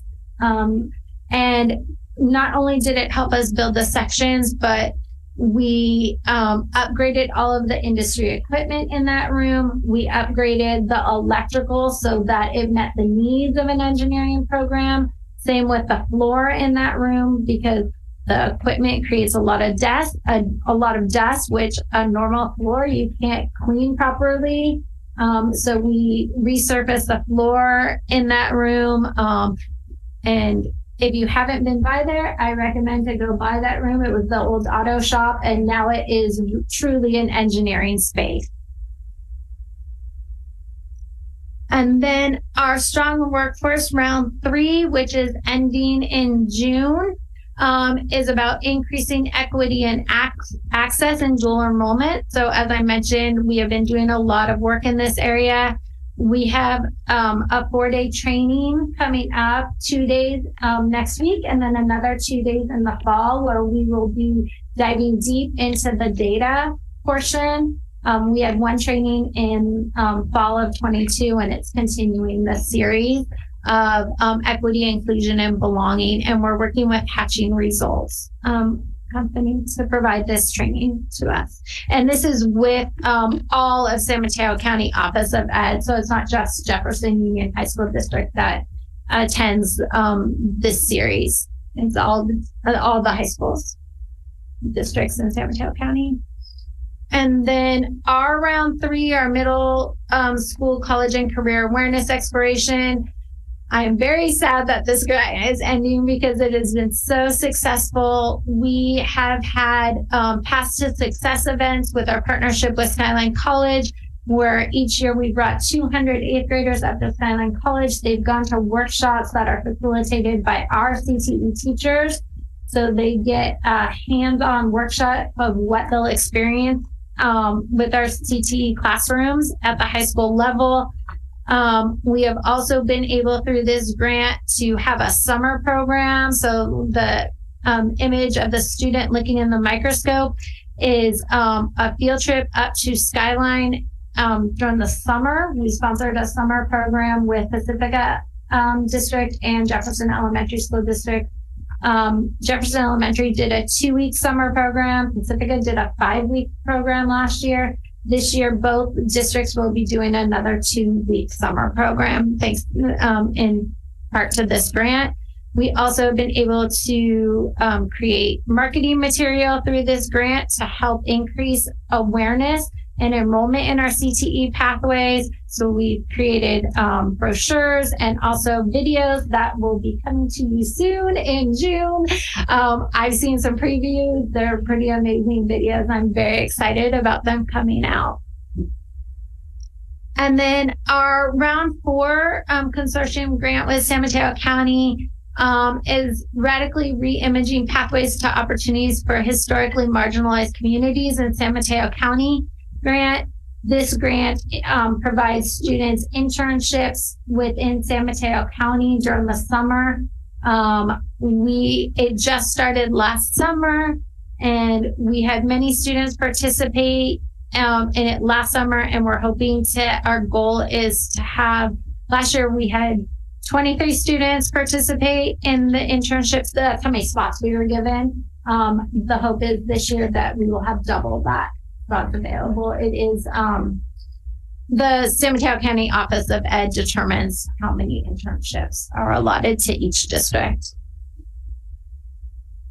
And then our goals, as I said, this is for the 23-24 school year, is to strengthen pathways to include more work-based learning opportunities like the KQED partnership and industry certifications. Currently, the San Mateo County Office of Ed Consortium is working together to create a San Mateo County-wide work readiness certificate that every high school CTE pathway across the county would use in their capstone classes to increase internships. This is work that we're doing in that round 4, and then increase dual enrollment within all of our CTE pathways. The biggest challenge we have with bringing dual enrollment into our programs is either making or getting our CTE teachers so they meet the minimum qualifications to be a dual enrollment instructor, or if they aren't able to meet them, is finding a co-teacher on the community college level that can come and co-teach with our instructor. And then just continuing our outreach to our middle schools.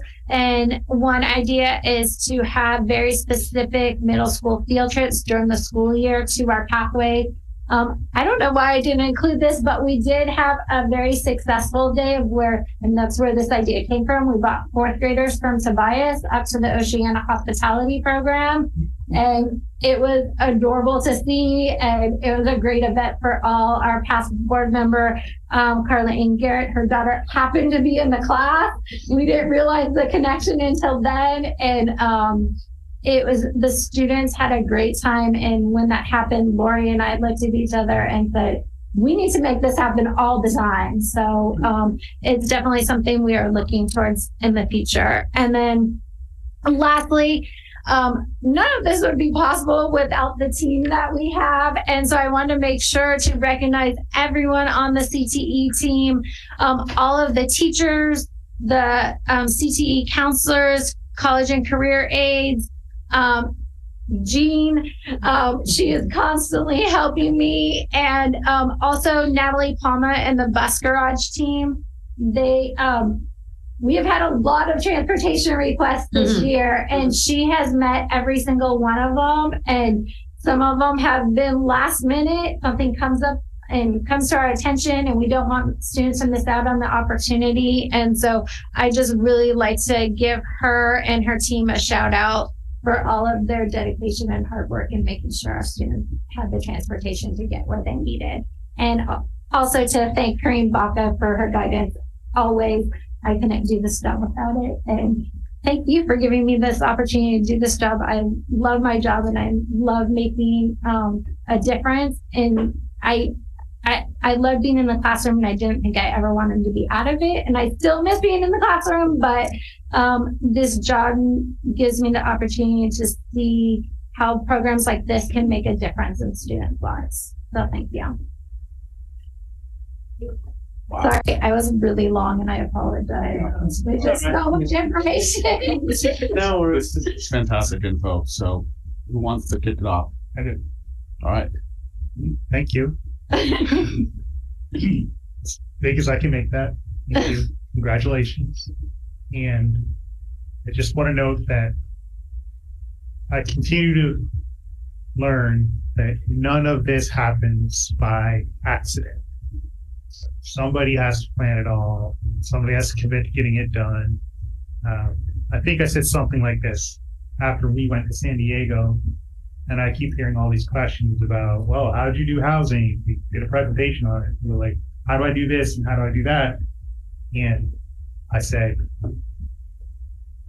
I don't think that anyone knows how hard it's going to be.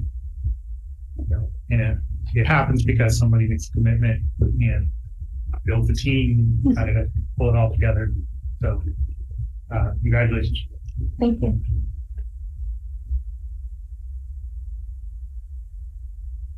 Thank you. It's nice meeting you. Nice meeting you. It's a lot. I'm still new to this. Yeah. Every time I come to one of these meetings, I'm just, kind of taken aback by everything that's happening in the district. So, I have a lot of studying to do to kind of figure out what a lot of this stuff is, and talk to my colleagues here, and maybe reach out to you guys. And Definitely. kind of educate myself a little bit more on this. It's really cool stuff. It's a lot to kind of take Yes. in. And there's a lot that I don't understand. So, I mean, it's, I'm kind of listening and absorbing, but a lot of questions that are just not necessary for this platform. But Please reach out. I would love to sit and have a conversation and give you a better understanding of what's happening. Yeah, no, that'd be great. Yeah, just to kind of get a better idea of what it is. I mean, I see it, but yeah. Thank you. I appreciate it. I'm always blown away by, but just seeing the data, how we went from 110 to 301, just the growth, and Mr. Walker's correct. It didn't happen by accident. I think there was something that you said that really resonated with me, and that's that you don't want students to miss out on an opportunity. And I think this encapsulates that, because you're looking for opportunity, and to have, gosh, just this past year, all the field trips, I mean, just so much going on, and all of the opportunity. It's fantastic. And I also really amazed. I really like how we put an emphasis on dual enrollment, and professional development is so important. We put importance on that, because, and I like how you said that this is how we find out how best to serve our students, and those special populations that you mentioned. All of it is ties in together so well, but it's so much work, and applying for grants is not easy. I tried it once. It's hard. It's really hard, and this is a labor of love for this entire CTE team, and we deserve a Kent Award. I mean, easily. Yeah, this is incredible. This is incredible work that we've been able to do and pull together. And you were my son's favorite teacher. Don't tell anyone else that was Thank you. And when you mentioned Marty Tobias, that's where my kids went to school, and they have a very robust gardening program. So I could see how they would really it's in their DNA now. Yeah. Yeah. It was a very special day for me, because I didn't say this part. It was my daughter's actually student teaching for that class. And so she brought her fourth graders up, and that's how it came about. And she was actually Lori's student. And so it was just nice to have it come full circle. And yeah. Thank you again. To echo what everyone else said, thank you. And to the whole team and all the teachers and staff and everyone that's involved, thank you. The growth is incredible. And I know we've talked about this a lot, and one of the things that always stuck with me is that we campaigned on this, like in part. We always use career tech and CTE programs, and so it's now nice to see that it is reflecting, that we can talk about and show, not that we're just offering courses, but the breadth and depth of the courses that we're offering across the entire district. It's not localized in one or two schools. It's across the entire district. So yeah, it's an incredible accomplishment in just a very short amount of time with everything that was going on inside and outside of the district, both as an organization and with folks personally. I know it's just been an incredible time. Thank you. And then I know anytime you have something grow that fast, it's hard to then focus the attention on the equity. And so now that it's established, looking at how that we can balance out some of the gaps equity-wise, to me is the next, what I hope will be the next goal. But you have to get everything up and running first, right? And then normally when you have a new program, it's not those that are in the marginalized groups are going to be the first to try out something, right? You kind of have to have the ask to help educate the families and community and really help show that benefit. So I'm looking forward to what we do next, and also seeing if we can get breakdown of this by subgroup that's outside of just the ones that are here, but also race and gender. I have that. Yeah, thank you. I knew you would. The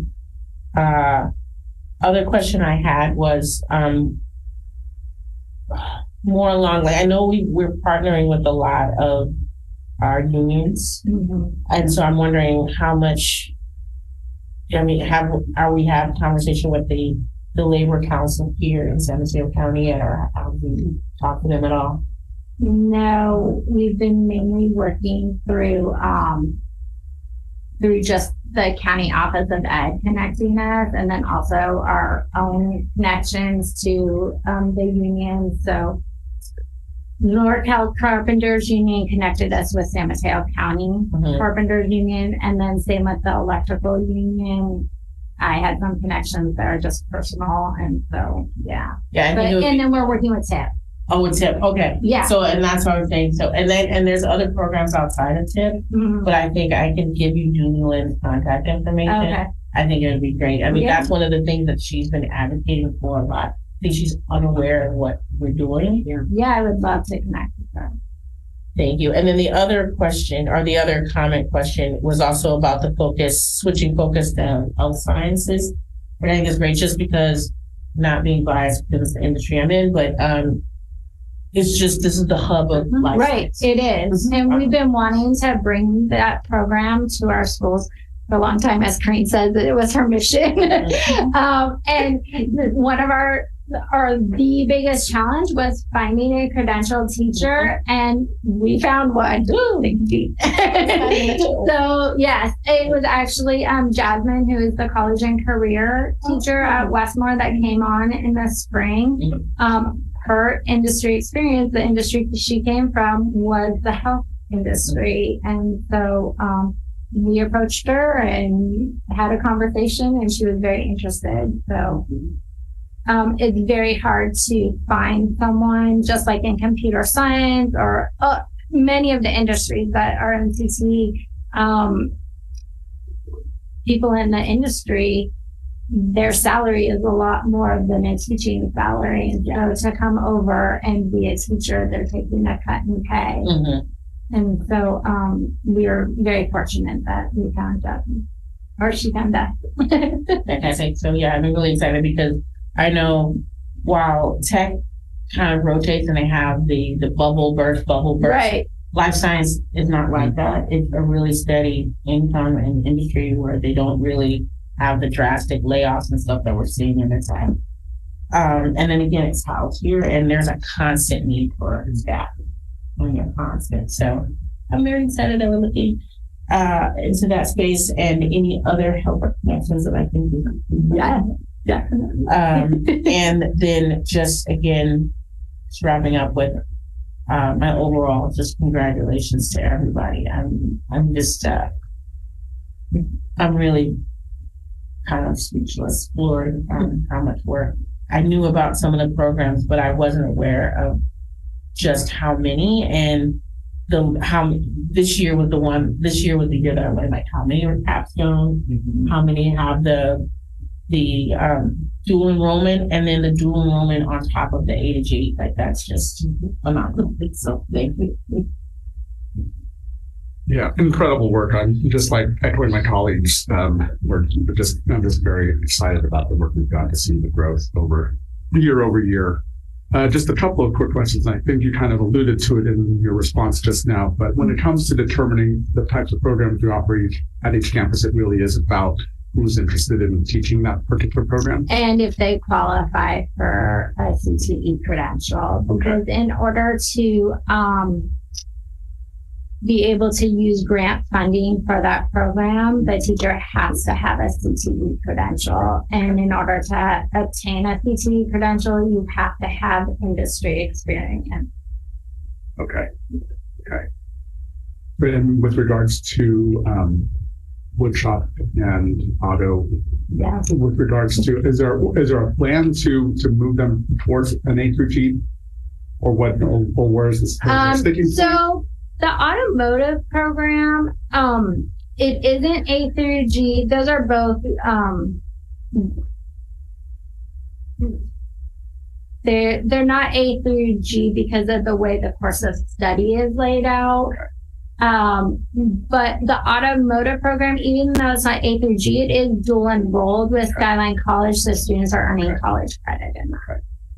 That's great. Yeah, that's good. Just again, just incredible work, and I'm just really so pleased and so excited to see what we're doing. And lastly, with regard, I'm very excited about the Carpenters connection with the residential and commercial construction. What other industry sort of connections are being made for those capstone completers right in the other industries? In digital arts, we have the KQED that you take over. In the engineering program, we are building relationships with the electrical construction union. And then culinary arts is actually the hardest. You wouldn't think it would be, but I think it's because the restaurant industry works so long hours and is very demanding that it's really hard to have that partnership in that industry. And then I'm going through them. In fashion design, we do have a connection, an industry partner who, she's a small business, but she creates her own patterns, so pattern making. And then we're actually meeting with Kenyatta College to dual enroll that program in the spring of 2024. Yeah. And then computer science, we have a lot of industry partners in that area. They're not formal agreements, but they're industry partners, and that they come and provide panel discussions and mentors. And so the formal agreements are more with KQED and NorCal, but each pathway does have an industry partner that comes and is a guest speaker or provides a panel pathway discussion for students. I think that's really exciting. Yeah. That's a good thing you want to add. Thank you. I really just want to highlight everything has been said, but I want to say again that people matter. This didn't just happen. I think money matters. There's a lot of money, a lot of money that has been out there that is over and above what our normal money is. And that really matters. And people matter. You've written and participated in grants. You conceptualized all of this, you, Kareen, and Karu. Honestly, I'm so very proud. The money could have been there and you could have just not done the right things with it. So I really just want to thank you, because this really shows the dedication and hard work focused on this program and helping our students to succeed. So just thank you. Thank you. But like I said earlier, it really is about the team. Agreed. Yeah. I called out a couple leaders, but it is everybody.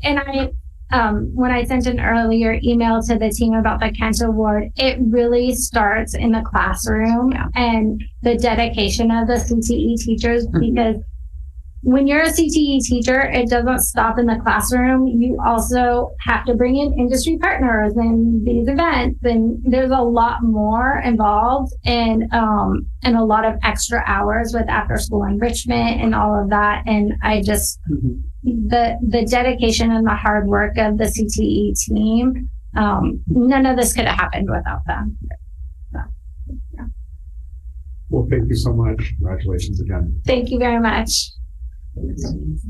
Oh, and there was I left a bag on all of your chairs that had just a little something from kind of each event that we had over the course of the year, so you can see the different things that happened. Awesome. Thank you so much. You got a swag bag even. I like it. Thank you. All right. Moving on now to, let's see, 14C1, Board Policy Update, BP 3100 Budget. Ms. Van Rampforst. Thank you, President Lee. Good evening, trustees. Before you tonight for your consideration is a revision to Board Policy 3100. The only changes in this are just kind of clearer language from CSBA. If you don't have any comments or recommend any changes to this, it will come back for approval at the next board meeting on the consent agenda. Comments or questions on this item? All right, we'll move on to item 2, Board Policy Update, BP 3100.1, Reserve for Economic Uncertainty. Thank you again. So for this item, it is not required. This board policy is not based on requirements from Ed Code. It is just best practice for a district to have a reserve policy, but it can be written however we decide to write it. I put together a draft board policy that I think meets the needs of our district well. And before you talk about it, I'd like to just walk through it a little bit. So what this shows is that, as you know, we always are considering our current fiscal year plus the subsequent 2 years. So I just kind of put that as year 1, 2, and 3 for clarity in the board policy. And then I suggest that we have 4 different types of reserves. One is the statutory reserve, and this is required by Ed Code, that we have 3% of our expenditures as our statutory reserve or our reserve for economic uncertainties. That's kind of not negotiable. The next one is what would be new for us, which is a strategic reserve. So within the general fund, in our regular first interim, second interim budget reports, we would set aside 5% in a strategic reserve. It would sit in the ending fund balance under assigned, under the assigned section, and it would be listed as strategic reserve. And what I recommend is that we have 5% in year 1, 3% in year 2, and 1% in year 3. Then the unassigned and unappropriated reserve, this is just kind of what falls to the bottom at the end. So this, I do not have a recommended level. This would just be whatever's left. And then the special reserve is in a completely different fund. So this would be money that the board would vote to move to Fund 17. And then if we ever needed to access it, you would have to vote to bring it back to Fund 1 before we could actually spend it. So right now, we currently have about 1% in this special reserve. And I'm recommending that the board work to gradually build that up to 2% over time. So then, in total, we would have, if we got all of those situated in year 1, we would have a total reserve of 10% or higher, 8% in year 2, and 6% in year 3. And I think that would be a safe reserve for a district our size with our basic aid status. And it would take some time for us to build up the additional reserves, especially in the special reserve. because like I said, we have about 1%. Our current expenditures are about $87 million per year, which means 1% is about 870,000. We currently have 840,000 in Fund 17, so it would take some time for us to add around 900,000 to that reserve.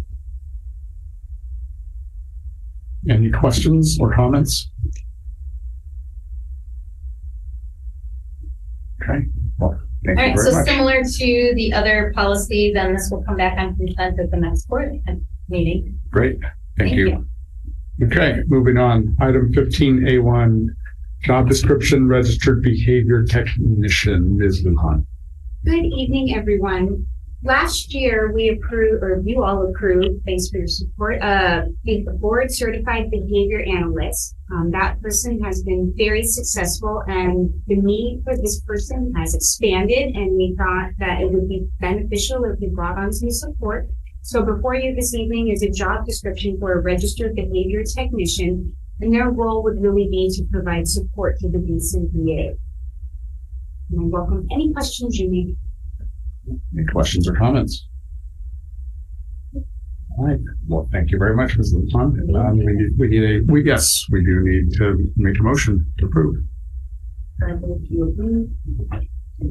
All those in favor? Aye. Okay.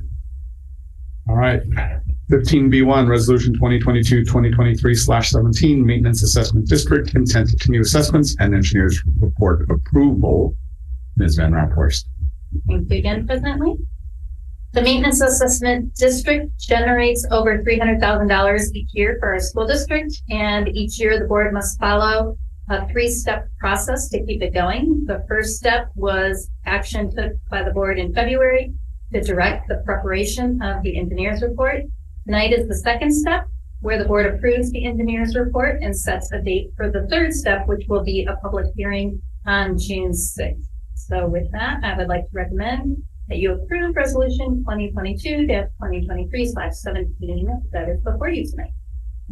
No motion. Yeah, before I make one thing, I just, struggled. I mean, I worked myself to read through it because it was very important. I'm glad that we're finally getting this updated, just because, in reading the Friday report and stuff, like increased need for access to our buildings and, and even in discussions with the city about our property, it's not, people see it as theirs, and so if that's going to be the view, then we need help in it. So I'm glad that we're getting this assessment done. I was excited. I know there's a whole issue about how the levels and we can freeze it, but it's good to see that within what we can do, that it's within that as well. So thank you for doing this work, and I move that we approve resolution. All those in favor? Aye. Okay. Item 15B2, Bond Oversight Committee appointment. Ms. Van Raaphorst again. Thank you. I'm pleased tonight to recommend an 8th community member to join our Bond Oversight Committee. Ms. Janelle Jones of Pacifica has volunteered to participate. And while only 7 members are required, I think having an additional member would be prudent for ensuring this committee is able to continue. Okay. Your motion to approve it. No questions or comments. All those in favor? Aye. Okay, thank you.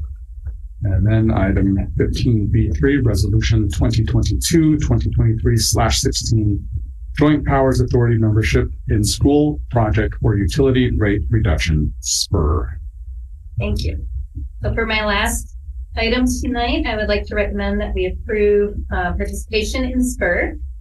This is a collective that takes the purchasing power of more than 300 California public agencies and helps us get better deals on energy conservation, telecommunications, and networking tools. There's no requirement for us to actually use any of their purchasing contracts if there is no cost to join the JPA, but it just gives us an option when we're looking to purchase these items. So I would like to recommend the approval of this resolution. If no questions or comments, I'll entertain a motion. Motion to approve resolution 1725. All those in favor? Aye. Great, thank you very much. Is there, so item 16, consideration of future agenda items. Anything to add? I have one. Can we add the student trustees, just have a discussion about the policy that we have and maybe updating a little bit?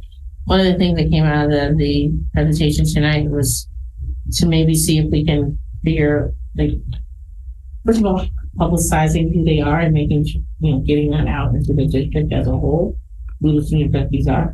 And then the other thing that just came to mind is building that bridge of communication between them and the principals and on-site. So, but there's other things, and I'm wondering if we could put it in the policy. So, or just what student trustees are supposed to do and what they should and shouldn't have access to. Good idea.